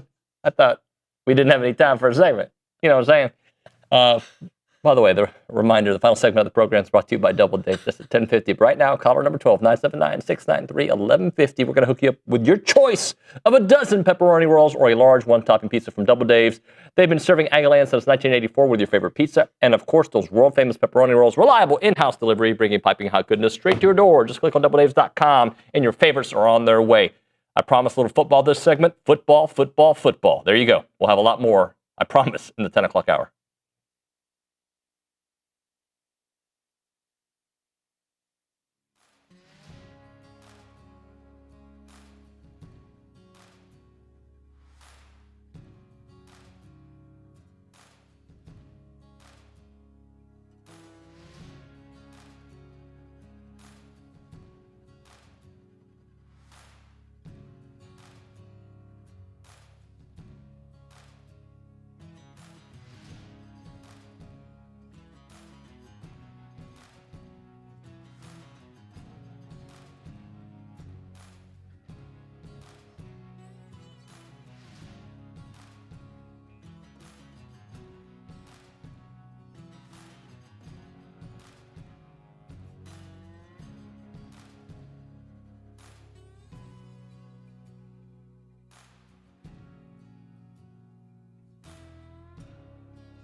One of my favorites next on TexAgs Live. Let's go straight to the Puppy's Catering and Bartending Hotline. He's covered the entire SEC and the college football landscape forever, and he's younger than me. That's not fair. Trey Wallace joining us here on the program. What's up, brother? What are you throwing out age for, man? You're looking good today. Come on, man. Stop. Oh, today. Thanks. Of all days. Today. Today you passed the test, Nuno. How you doing, brother? I'm good, man. I'm good. Just we're here, man. I mean, pads are popping out on the fields. We had a little bit last week, but finally getting to that point, where it's time to focus on college football. And I know there's a lot of other things that are going on, but at least we get something here towards the end of the month. All right, so this is where I'm at. We do a daily show that's 3 hours a day. So I feel like I have to talk about the business of sports sometimes, and probably too often, to be honest with you. But I am just whatever it is, I'm just going to watch the games on Saturday anyway. Right. But I found Friday's news dump at 7 or 8 o'clock at night, whatever it was, to be like, okay, after not having any hope that something is going to happen, now I have hope. Do you still have hope here on a Monday morning? Yeah, it was interesting Friday night because we had the court case out in Colorado that dropped around 7 o'clock, and then all of a sudden, bam, I knew that they were going into votes, the Big Ten, the SEC. So that was going to happen around 8:45. And so we're sitting here and we're wondering what the final language of the bill is going to look like. We're going to get that on Monday, today. I think that heads into an interesting 3 days where they're going to have a vote on the Senate floor. So to go full circle on your question here, I think that they're going to pass this on the Senate floor when it comes to the Protect College Sports Act. Getting it through the House is a whole nother subject. So that's to me where it's a double-edged sword. It's okay, we can discuss this all week. They're going to argue about the media pooling rights that are in there. They're going to argue about a team having to be an independent for 5 years if they want to leave a conference. Hello, FSU, Clemson, Miami, and others out of the ACC. And then you're sitting here, you're wondering, okay, you do all of this work. You get it through the Senate, everybody's happy, and then what happens when it gets to the House floor and it's potentially shut down? So I think that there's a lot of people that are excited that they got to this point. Now let's see if they can drum up the votes to get it even onto the president's desk, which is a whole different story. So let's kind of play this out. If it got approved by the House and it becomes law, it is what it is. College football's got its government helping, okay? Then what? Then do we have a flurry of transfer portal activity immediately? Do we have a bunch of coaches leaving early? Are you grandfathered in because you were already in college? How do you think that part plays out? I haven't read all the language. I don't know if you have those answers. Yeah, so the interesting part is going to be about, you ended it right there with the grandfathering part. What does the NCAA do when it comes to a situation for somebody wanting to transfer, one of those rules go into place? Look at what's going on right now.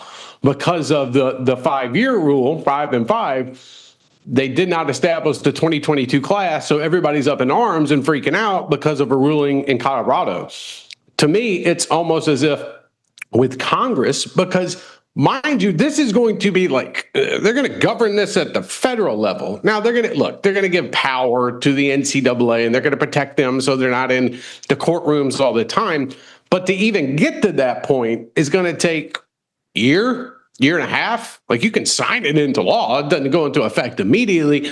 I am curious to see what they try to button up before we get to that point. And I think also at the same time, looking around the country right now, are there going to be conversations that are started about potentially taking other schools from other leagues? That's something else you have to keep in mind here. If you've got to be an independent for 5 years, what does that mean for somebody like Clemson? Let's just throw out for Clemson for sake, or Florida State. Potentially no revenue from television. You're not getting conference revenue from that part. I think you look at it and you say, okay, what do the SEC and the Big Ten want to do when it comes to expansion in the future years? And I think in reality what would happen is, David, you would see those teams that are having those phone calls maybe wait out the ACC contract that would end around 31, 32, and then make a move. But again, we talk about what's going to happen with all of this if it were to go through. And I think even if you look at the small things, when it comes to a salary cap, when you look at the retention pool, okay, is that going to be in place? Here's the kicker for that. Say they get it through the House and the president signs this. Are they going to have that into place before January? when the portal opens up and you're going to be able to use, $20 million to retain players, but also at the same time have $21 million, $21.5 million for actual rev share that's spread out. So again, we don't know right now, if this were to go through, if they're going to have $40+ million to work with for all athletics, or are they just going to have the $21 million to work with for all athletics? So to me, that's the kicker. And then also, when can players, and we're saying all this as if it was going into law. So when can Marcel Reed potentially sign an endorsement deal with an apparel company that does not affect the rev share cap at a school? Like that, to me, these are all questions going to be very interesting, because what happens when you get into the summer of next year and you're still trying to figure that part out? So a lot of things have to happen, but again, you're working on a time frame here where you essentially have to the end of the football season, right when the portal opens up, to make some of these moves. And if not, and if it's into law, that's where I'm saying it could go into another year. And then what's going to happen? More lawsuits at the state level, trying to figure out, can this player go here? What does the portal look like? So it's going to be complicated. Like you thought, I had this conversation with a college head coach over the weekend. You thought it's interesting now with everything going on with the court ruling out in Colorado. Wait till if this thing becomes a law and they try to cram in so much different stuff in a span of like 6 to 7 to 8 months. And then let's see how many lawsuits are filed from there. So I'm fascinated to see how this part plays out, and we'll get a better understanding, a little bit of a timeline probably later in the week. Trey, I thought I was going to ask one question, but I got 2 follow-ups, so I'm going to ask 2 questions. All right? I don't care. Have at it. Let's go, and then we'll get into real football, because that's what I really want to talk to you about. All right, so am I understanding it correctly? The Big Ten, under this guideline, could only add one more school, and in their mind, they wanted it to be the Notre Dame at some point, and the SEC can only add 3, right? So that means Miami versus Florida State rushing for a spot in the SEC, I'm assuming, unless they go to the Big Ten. Clemson, North Carolina, so there's going to be they're probably right now starting, I mean, they've already started months and maybe years before, but the chatter, to me, it's an arms race. Who can get there the fastest? So when those schools sued the ACC, you knew what they were suing for. Obviously, they're trying to figure out, okay, when can I get out? How much money is it going to take? I would guess that they knew where they wanted to go back then. But here's the problem: is you just kind of hit it. If the Big Ten can only add one school, the most lucrative out of all of those is Notre Dame.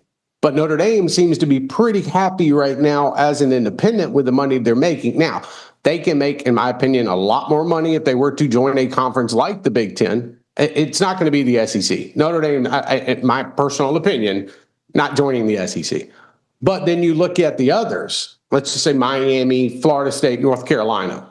Those are 3 schools that the SEC would go after. And so maybe it's the SEC's advantage here that they're only currently sitting at 16, so they can add these others. But when you look at the Big Ten's case, it's okay, we're going to have to make a tough choice here. It's who are we going? I don't think there's a gamble with Notre Dame. And again, I say all that to say this, I think Notre Dame's happy with where they're at.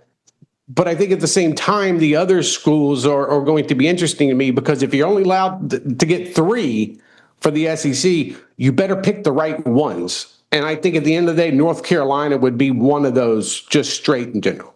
So North Carolina, Clemson, and Miami, or Florida State? That's where you got to make the call. Yep. That's where it gets interesting to me, because if the Big Ten can only add 1, is Miami or Florida State the one that's left out? Or do they say, okay, we're going to go North Carolina, Miami, Florida State, and leave Clemson out? Now we're getting to a point where, oh boy, big decisions have to be made here. And we're talking 4 years down the road. because of, I would imagine that those schools would want to wait out the grant of rights deal with the ACC and then be able to join, especially from a television network standpoint. But again, you have to get this stuff going now. We remember when Oklahoma and Texas joined the SEC. Obviously, it looked like it happened overnight, but those are conversations that were being had for a while. All right, I'm sorry. Well, I still got something. Wouldn't they want to do it before 2031 so they didn't have to wait 5 more years to get in? Well, the interesting part of that is if this holds true where you have to be an independent for a certain amount of years. Again, this all goes into play when the law, and we're working here and talking under the assumption that the law gets passed. Do you wait out that period and go independent and then go join the next conference? Like, I don't think that either one of those schools wants to sit around and wait till 2034, let's just say 2034, to join another conference if they were already going to make that move. So it's, that's where the language of the bill is also, and I also think that could end up in a courtroom. Like, you want to tell me for business purposes, I have to sit on the sidelines without a conference for 5 years because I want to go do the better thing in a free market to increase the revenue at my school? You're telling me I got to go sit around and be on the sidelines for 5 years independent. That part has never made sense to me with this language, but I get why they did it. They did it to please the Big 12 and the ACC because they did not want those conferences to be rated immediately and then the SEC and the Big 10 prosper. That's why it was put in there. And here's my last one about that, because I do want to talk college football, but I keep lying to the audience. Why did the SEC and Big 10 change their mind? I think there's a number of different answers to that question. I think when they finally got the language put in when it comes to associated entities, so that, let's just say one school is a Nike school.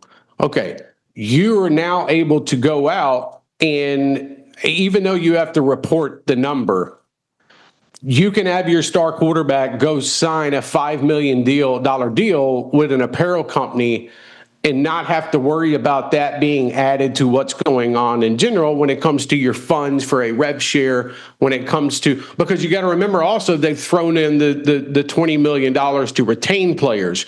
So there's more money to work with, even though that has to be spread out. I think, the SEC and the Big Ten, I talked to a couple of different presidents and chancellors from both of those conferences. And the one thing that stood out to me was they wanted some type of federal help. It got there to the end game where it's like, okay, sign on or we're pushing forward. They got pretty nervous at the end. Even though they wanted it, it's a whole different story when you actually get the federal government involved in college athletics. So I understand that part. And we're also sitting here at a point, David, where we don't know what this is actually going to happen. So right now, they're coming up with backup plans, and backup plans would be to govern themselves. It works out for them. Like, I'll be honest with you, this thing, when it comes to the language, when it comes, they had the retention pool increase. So really, it's about $22 million, $5 million for women's athletes. I think that they also said, hey, we have to make sure the media rights pooling is voluntary. We can't get sucked into a deal that the Big 12, the ACC, and others do, and then we lose out on money down the road. So once they had those loopholes closed, I think they were good to go. There's going to be arguments still made down the road, and I understand it.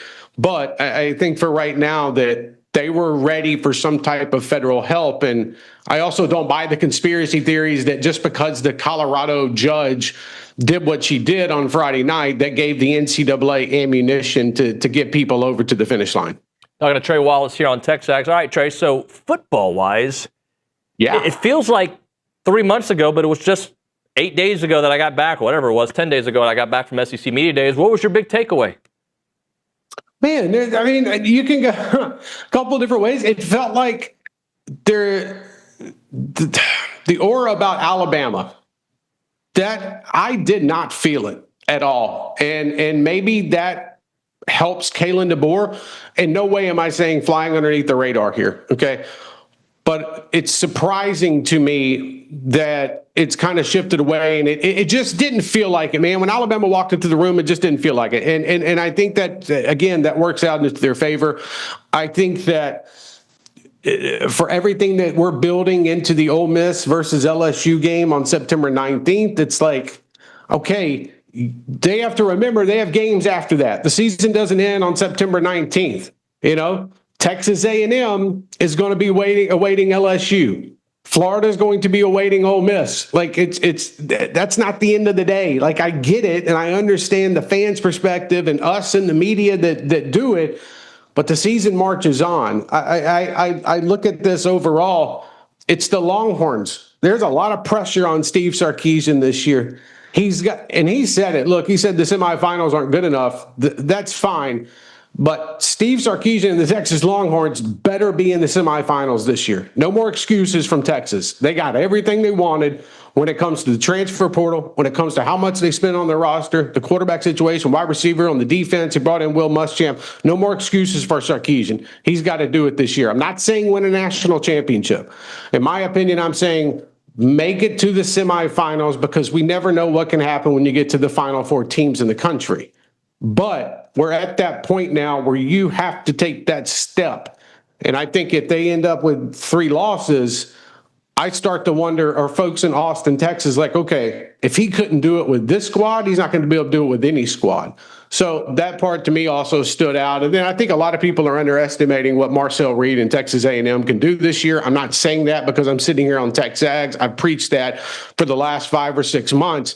I think that Mike Elko and what they have, the opportunity to be top 5 team in the SEC, and to potentially be in that conversation at the end of November where we're looking at them and saying, okay, I think the defense got better. I think Marcel Reed got better as a quarterback. Maybe this team can make a run in the CFP. So that's kind of where I am right now. Obviously, we could have gone 18 different ways with that answer, and Lane Kiffin continued the stick of, I'm going to be this Zen guy right now before the season starts. But I think those would probably be my main takeaways, besides Pete Golding just saying, you know what? I was going to come in here and be the gentleman, but I'm just going to go off on the NCAA and Dabo Swinney, which I don't blame him one bit for. Trey, what team under the radar, SEC-wise, did you come away saying, you know what? I don't know if they're going to be really good or anything, but they're going to be significantly better than we thought. And I got a couple in my mind, so I'm just going to see if your mind's in the same place. I am loving the Florida Gators right now. Me too. In a sense of, I think John Summerall is that dude. Mm-hmm. I think that it's really good that there are not 150 different staffers running around in his building. Seems like he's tightened that up. He understands the mission. I'm not saying that Florida is going to be a CFP team this year. I'm saying they're going to be a problem for other teams this year that they'll have to fight their way through. Florida stands out to me. And again, I understand what they have when it comes to a roster, but I think that they rebuild that program a little bit easier. I think Will Stein, to me, like Kentucky's going to be a problem. Here's the opinion on Kentucky. I'm not saying Kentucky's going to win these games, but Kentucky's going to be a problem like they were like 4 or 5 years ago, where it was very, very tough to win against them. You had to fight it out for all 4 quarters. You're not laying down. Maybe they win a game or two that they're not supposed to. So I really enjoy what Will Stein is doing right now. I think that obviously we'll see it on the field, and it's going to be a process. But I do think that those 2 teams kind of stood out. And probably the most under the radar team that folks, I think, are just writing off because of last season and not looking at the roster is South Carolina with Shane Beamer. To me, that looks like an 8 or 9 win football team this year. Let's go see what they do. I understand it. But in my opinion, they've got a top 5, top 6 quarterback in the SEC. They got a defense. Dylan Stewart coming off the edge here. And I think they had the talent at the wide receiver and the special teams. So I think South Carolina rebounds after last season, which it was a catastrophe on all levels, and injuries played a big part. But I wouldn't sleep on South Carolina this year. Again, not saying they're winning the SEC or anything like that, but I am saying they can at least be in the conversation to start the month of November. Trey, everything you said, I feel like you were reading from my mind, because I agree with you on South Carolina, Kentucky, all that. So I'm going to ask you this question to close out for A&M. I know that the November is a brutal stretch for anybody, but for A&M especially, right? I understand that. I feel like A&M's first half of the schedule, though, could line up nicely for them. Not just because I think they'll be favored in a lot of these games, but getting Arizona State so early, getting Kentucky so early, and getting LSU so early, I feel like could bode well for A&M.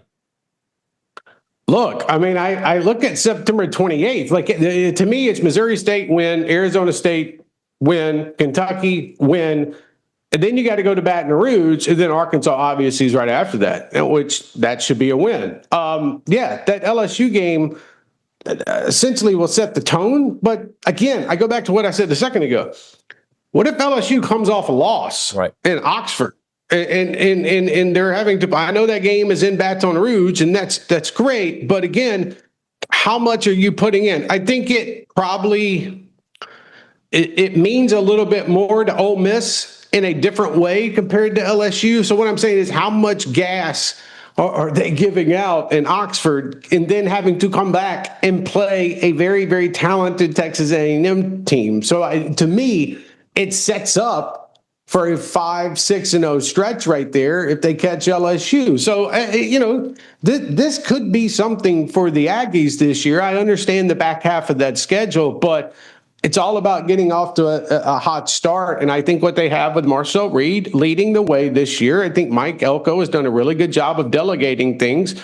They have an opportunity here to kind of set the tone. And what happened, and either way, too, I'll end it with this. Like, even if LSU goes to Ole Miss, David, and wins that football game, it's okay. Can you come back down to reality and know that you're playing a massive game against Texas A&M the next week? That, to me, kind of just boulders into what happens the first month of the season. Trey, as always, great stuff, man. We'll talk to you soon. All right, buddy?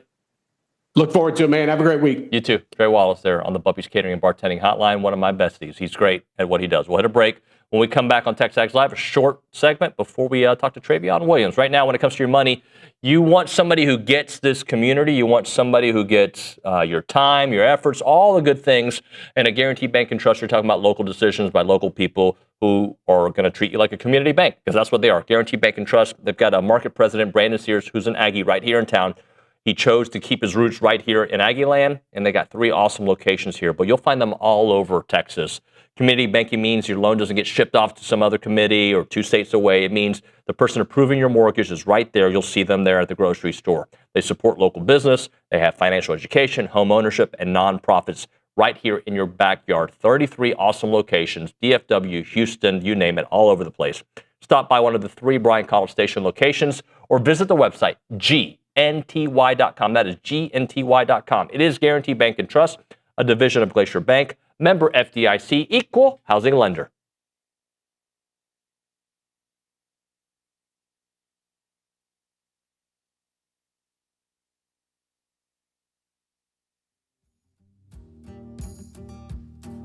Hey everyone, David Nuno of TexAgs Live, and I'm here with Brandon Moreau of Brazos Valley Floor and Design. They're a family-owned business, and Brandon used to work for the A&M football team, the Texans, you name it. Brandon, tell us a little bit about Brazos Valley Floor and Design. Yeah, like I said, family business. We started in 1999. It was in a small feed store, and about 4 years later, my dad decided he wanted to grow the business and kind of focus on that. So we're in the location we are at now, and we have a large showroom with salespeople with designer experience, a lot of stocking power, and we catered a lot to residential builders, and we do a little commercial work as well. Tell me about your other company as well, Premier Countertop Design. Yeah, Premier Countertop Design is right there on site, so it's kind of a one-stop shop. People can come by, they can look at their slabs that they're going to cut, they're going to compare to their cabinet colors, their backsplash that they're going to do at our flooring store, and we have a lot of digital. We're doing a lot of digital stuff. We're templating, water jet, laser measuring, all different things like that. So tell me a little bit about what sets you guys apart from the rest of the competition.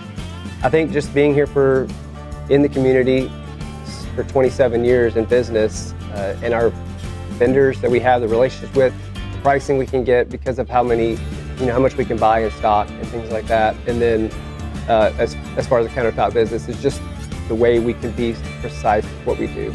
All right, there you have it, guys. Check out the website, bvflooranddesign.com and premiercountertopdesign.com. Hey friends, David Nuno here for the Association of Former Students, and have you checked out the latest issue of the Texas Aggie magazine? The May through June issue is a special Aggie Spirits issue that includes all things Aggie: wine, beer, mead, spirits, and much, much more. And the team at the Association of Former Students searched far and wide for Aggie-owned businesses, breweries, wineries across the state, the country, and even the world. That's right, the globe, baby. And as much as could be found has been compiled into the magazine for the Aggie Network. Now, normally, the Texas Aggie magazine is available only to Century Club members. However, this issue is available to everyone. So to read the issue and explore giving to receive future issues, visit tx.ag/TexasAggie. That is tx.ag/TexasAggie.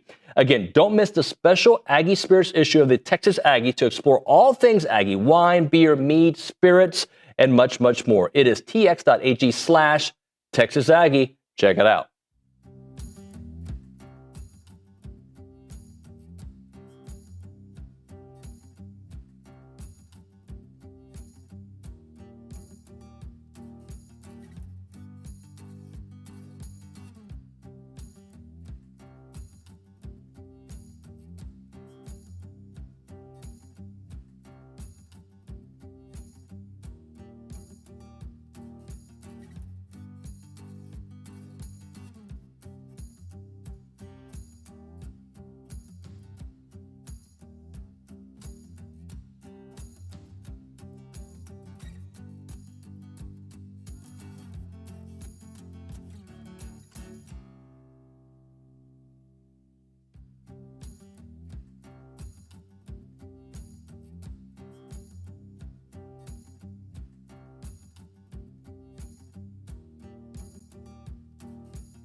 Poor Natalie in here. She's trying to talk to me. I have my IFB on, and I don't hear her. She's having a full conversation with me, and I'm like, huh?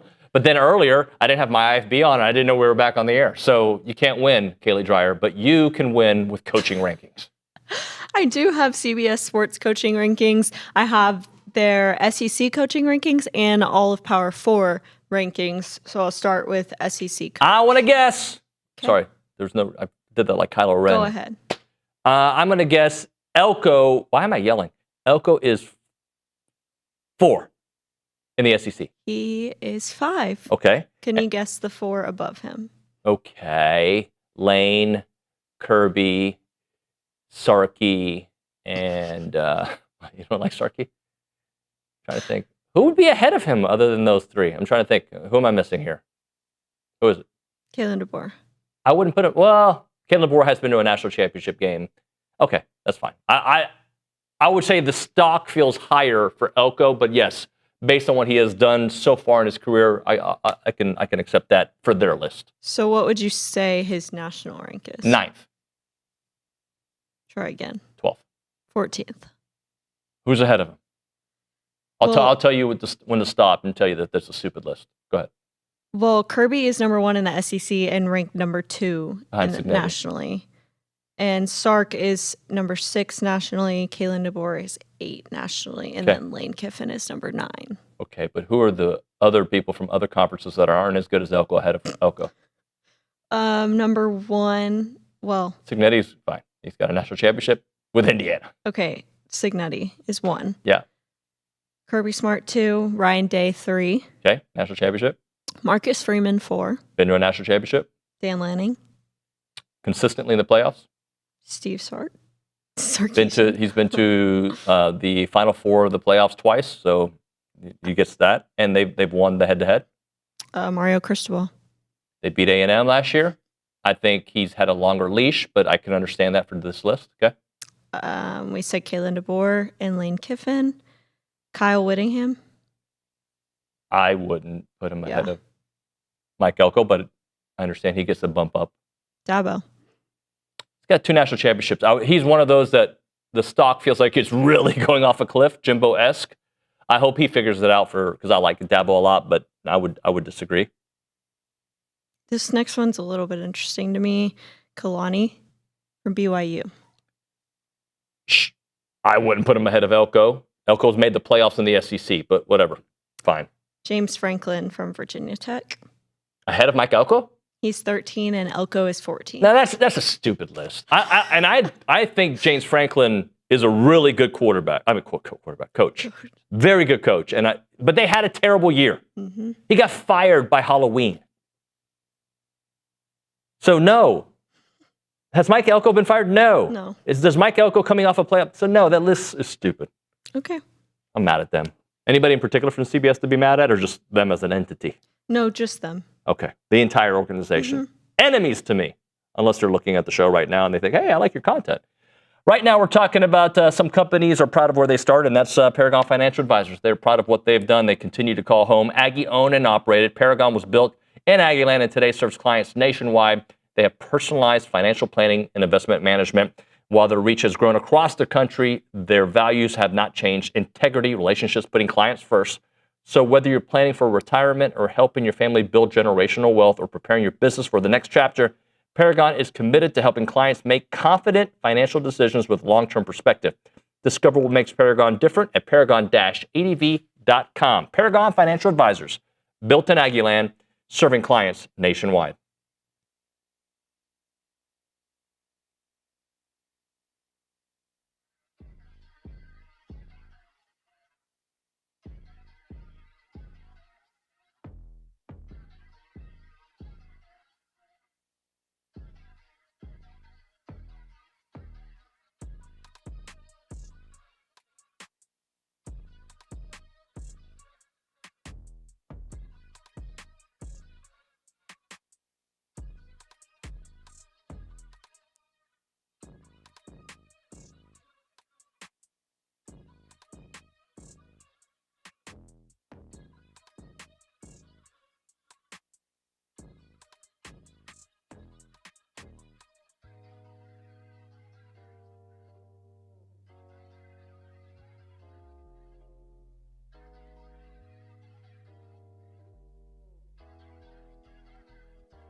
Today is a good day because we got great guests on the program. Let's talk to one of the most accomplished running backs in A&M football history, good friend of the show, Trayveon Williams, joining us on the Bumpy's Catering and Bartending Hotline. What's going on, sir? How you been?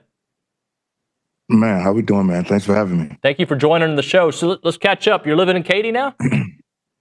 Yeah, living in Katy, man. Got a house built out here. Loving it. It's crazy because I make the joke with my parents that I'm actually closer to Texas A&M than I am to my own parents' house. So right down the street from Aggie land. So it's been treating me well. It's amazing, man. I just did the drive yesterday. You can get to Katy literally in about 50 minutes, right? Maybe the way you drive a little faster, but the way old man drives, I'm going 50 to 55 minutes. Yeah, no, literally, it's right down the street. Literally, like 2 freeways.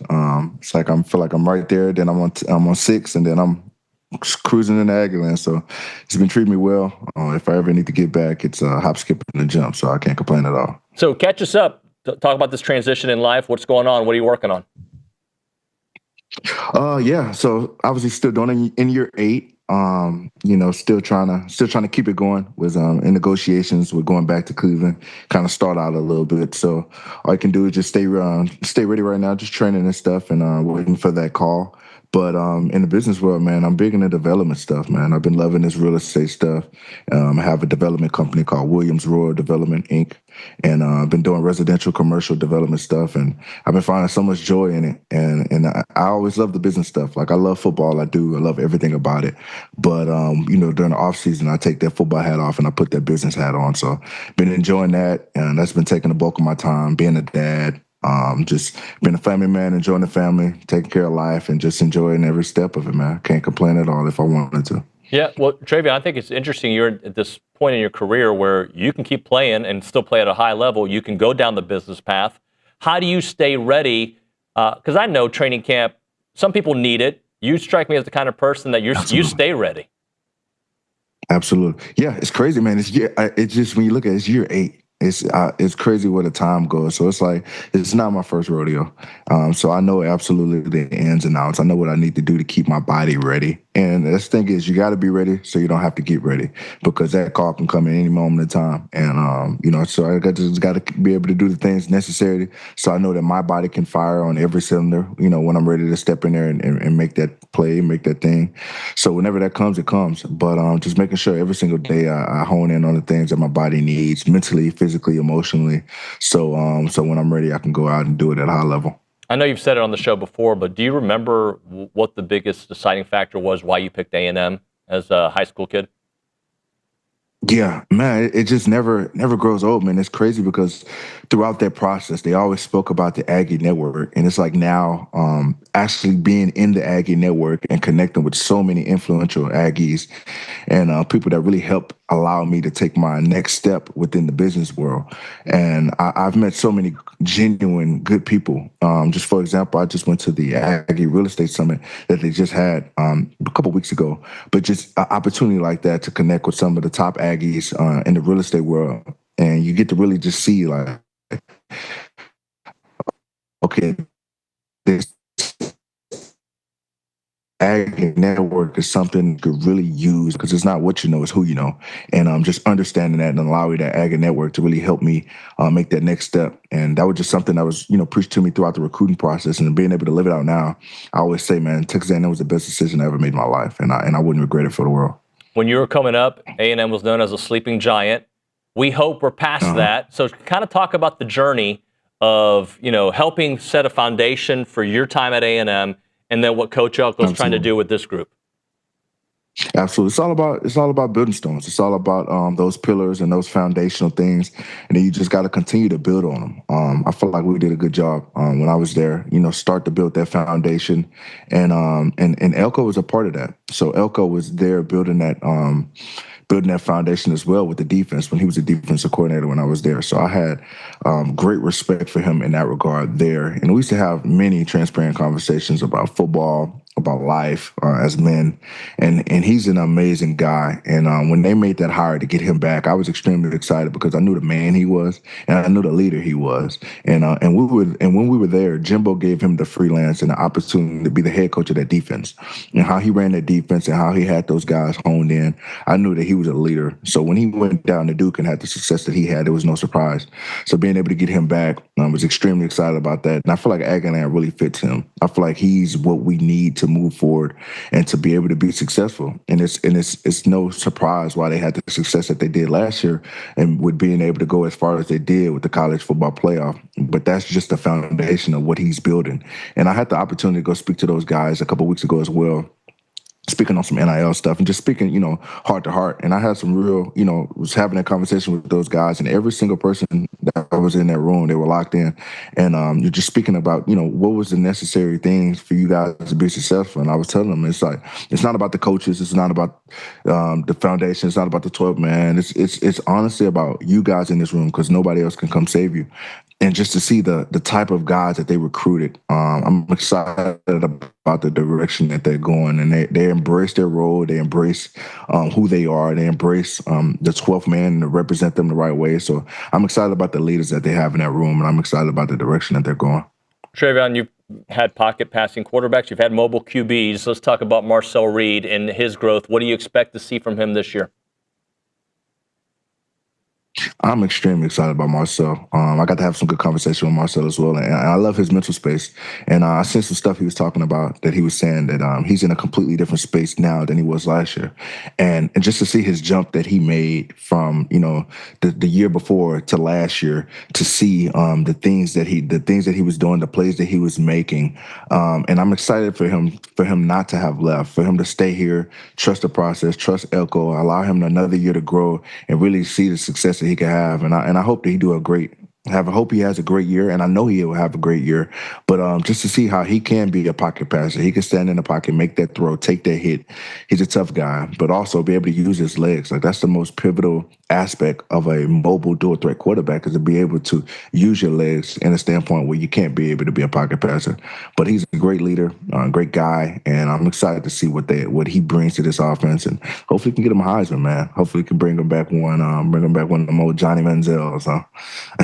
I would love to see that, man. So how do you follow up a season that was really good but ended prematurely in my eyes, when you do have, in this new landscape where the roster does change quite a bit, not only because of the portal, although A&M did great keeping guys, retention, but because they sent so many to the NFL? How do you continue that kind of brand of football for back-to-back years?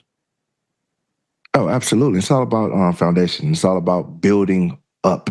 And that was one of the things I was talking about. One of the guys asked me, and they was like, yeah, we know in 2021 you went to the Super Bowl. How was that team before you went there? And I'm like, I was like, that was a great question, because I said every year is a different team. Every year you got guys leaving. Every year you got guys coming in. And every year you have to build a new identity. And this year's team has nothing to do with last year. Last year's success pays no standpoint to what you guys are doing this year. This is a brand new team, brand new opportunity, and I'm excited for them because they understood that, and they understood that, this is a new 365. This is a new year. This year, the 2026-2027 season is built on right now. And right now is what matters. And right now is the only thing that can really allow you to make that next step. So I think that they're ready. They seem so locked in. I went to a couple of their practices. Like, the intensity is there. All the aspects of what they need to be successful is there. And it's going to be some pieces that they have to replace. They put a lot of guys into the league. And I noticed that I didn't realize that Texas A&M had, if not the most guys that went to the combine last year. So it's gonna be hard to replace, but at the same time, that's the power of recruiting. And I feel like we did a great job with the portal, getting the necessary guys to fill those necessary pieces. We got upbringing guys that are waiting on that opportunity, and it's all about opportunity. That's a game of football, and that's the beautiful thing about football. That's the beautiful thing about life is, when people leave, it's new people that have new opportunities, and new names will be born. So excited to see who those new bursts of success are, who moves into those new roles, and this is just an opportunity to build new legacies and see how that goes. Trayveon, whatever your future holds, I'm super excited about. If it's a couple more years in the NFL or the real estate business or maybe even some broadcasting here on TexAgs, I wish you nothing but success, man. I hope to get you here in studio soon. Absolutely, man. Thank you guys so much for having me, as always. From the time I was there to the time I was here now, man, I always love what you guys did at TexAgs. So anytime I could help, anytime I could be a part of it, I'm all for it. We appreciate it, brother. Take care, man. We'll talk to you soon. Thank you. Have a good one, man. You too. Trayveon Williams on the Buffy's Catering and Bartending Hotline. We'll hit a break. We'll come back with a final short segment here on TexAgs Live.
It's a great song. Is he your favorite player, a singer? Yeah. Okay. I love him. Yeah, I've that seen song's him great. a lot. I like Parker McCollum. All right, anyway. I wanted to bring this up. I didn't read the article, so this is terrible radio. I read the headline. And you should never jump to conclusions on a headline. But I think the headline tells you the article. Sound good? Okay. You don't care. Kirk Cignetti on how Indiana will handle the target on their back in 2026. I bought a bigger gun. He is great at sound bites. He is also great at acting like he doesn't like the attention he gets for his sound bites. Like, when you win the national championship, you can talk all the smack you want. I prefer Now, I talk a lot of smack, so I'm in the Cignetti camp, but I prefer my head coach to be a little bit more, not give information out there. Yeah. You know, like, I don't want, like, I'm not as classy as Coach Elko. Like, I recognize it. I was watching this video with Jonah Hill. I tweeted about it, and people were like, why? Because he was talking about how he could destroy people on the BJJ mat. And my brother sent me a text. He's like, as a real person in martial arts, you never tell people that you can destroy them, right? And I think that's what Cignetti's doing here. He's letting people know, like, hey, I can handle all the targets or all the gunshots that are coming my way because I'm going to shoot back. He can say that. The Big Ten can say that. I have gotten to a point, I can think the SEC is better because it's such a grind. Oh, yeah, I woke up at 4 a.m. I did this. All these things that people can do, right? Like, at the end of the day, what's the result? The result is the Big Ten can talk all the smack they want because they've won the little bowl games, the ones that don't matter. They've won the playoff games, and they've won the national championship game, and they've done it with 3 different teams and a team that no one in the world would have predicted ever. Jesus was like, I didn't see that coming, right? Like, he probably did. I take that back. But you get my point. Anyway, Char, you had something to close out?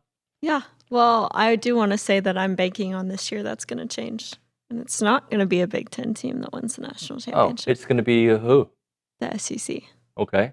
Are you banking on any team in particular? Texas A&M. Are you saying that because you're on TexAgs or because you really in your heart feel? I honestly think Georgia probably has the best chance. And I know everyone in the media is saying Texas right now, but we'll see. Yeah, I think I've seen a little bit of everything. I think Oregon's the best team today, but that's because I'm on a Dante Moore kick recently. So that's where I stand. So our friend Luke Evangelist is nauseating, to be honest with you. Like, did I do this when I went to LA, like posting pictures? Maybe I did. I don't know. Maybe I'm Luke Evangelist Jr., Senior. Did I post a bunch of pictures of every landmark and every corner of Gavin Grohovic's house? Maybe I did. No, I think he's tweeted probably about 1,800 times since he's been there. But it's great content. Oh, yeah. It is fantastic. I'll give him that. I love that, he's able to go and cover preseason, the preseason basketball game, right, in the Bahamas. But we have a game coming up soon? Yeah, in 7 minutes at 11 a.m. He'll be live tweeting a storm, right? I'm sure. It's also streamed on Twitch, though. Oh, okay. I did learn. But anyways, the Aggies will take Never been on Twitch in my life. Me either. Okay. Why'd you laugh at me when I said that then? Because every other word I say. I cut you off? I'm sorry. Hey, ladies and gentlemen, let's go to the Angry Elephant News and Social Center. Kaylee Dreyer, who's had an attitude the entire morning, has given me dirty looks, yelled at Nick, didn't say hi to him, and now she's saying I interrupt her. But I'm sorry. No. You've got 2 minutes. David, you're the best. Thank you. They're all yours. Please. Anyways, I just wanted to say 10 that. 10 tweets by Luke Evangelist, by the way. Only 10? Let's not cut her off. Only 10, not including retweets. Ready? Oh, that's not bad. Go. Until Nick says something. Anyways, Buckyball kicks off today at 11 a.m. against the University of Victoria. So now, tune in for that. I did it. I'm sorry. University of Victoria. Are we talking Melbourne or are we talking down the road? And not down the road. To be completely honest, They don't even had know. not heard of this school until now. But Luke did say that most of their opponents for this, or if not all, are from Other countries. Other the country, yeah. Okay. Huh. Well, I'm going to go with Buckyball to win the game. All right, friends. So that's going to do it for TexAgs Live here on a Monday. Tomorrow, I do know this. I know that Billy Lucci will be with us. I don't know if he knows it yet, but I think Connor O'Gara will probably be with us. Ryan Brauninger will be with us as he's acting as Olin Buchanan. And Shireen Williams will be with us. So it should be a loaded show tomorrow as well. But today was great. I really enjoyed talking to Sean Salisbury. He's got some cool things in the pipeline. I love talking to Jim Dunaway as well, his breakdown on the SEC. And who do we have in there? Oh, Trayveon Williams. Trayveon was great. That guy, he is polished and he can run a business, can run you over on the football field, and can host a TexAgs show. He is great. So that was great to have him on the program. Thank you to Kay Nagley for setting that up. That'll do it, friends. We'll talk to you guys mañana.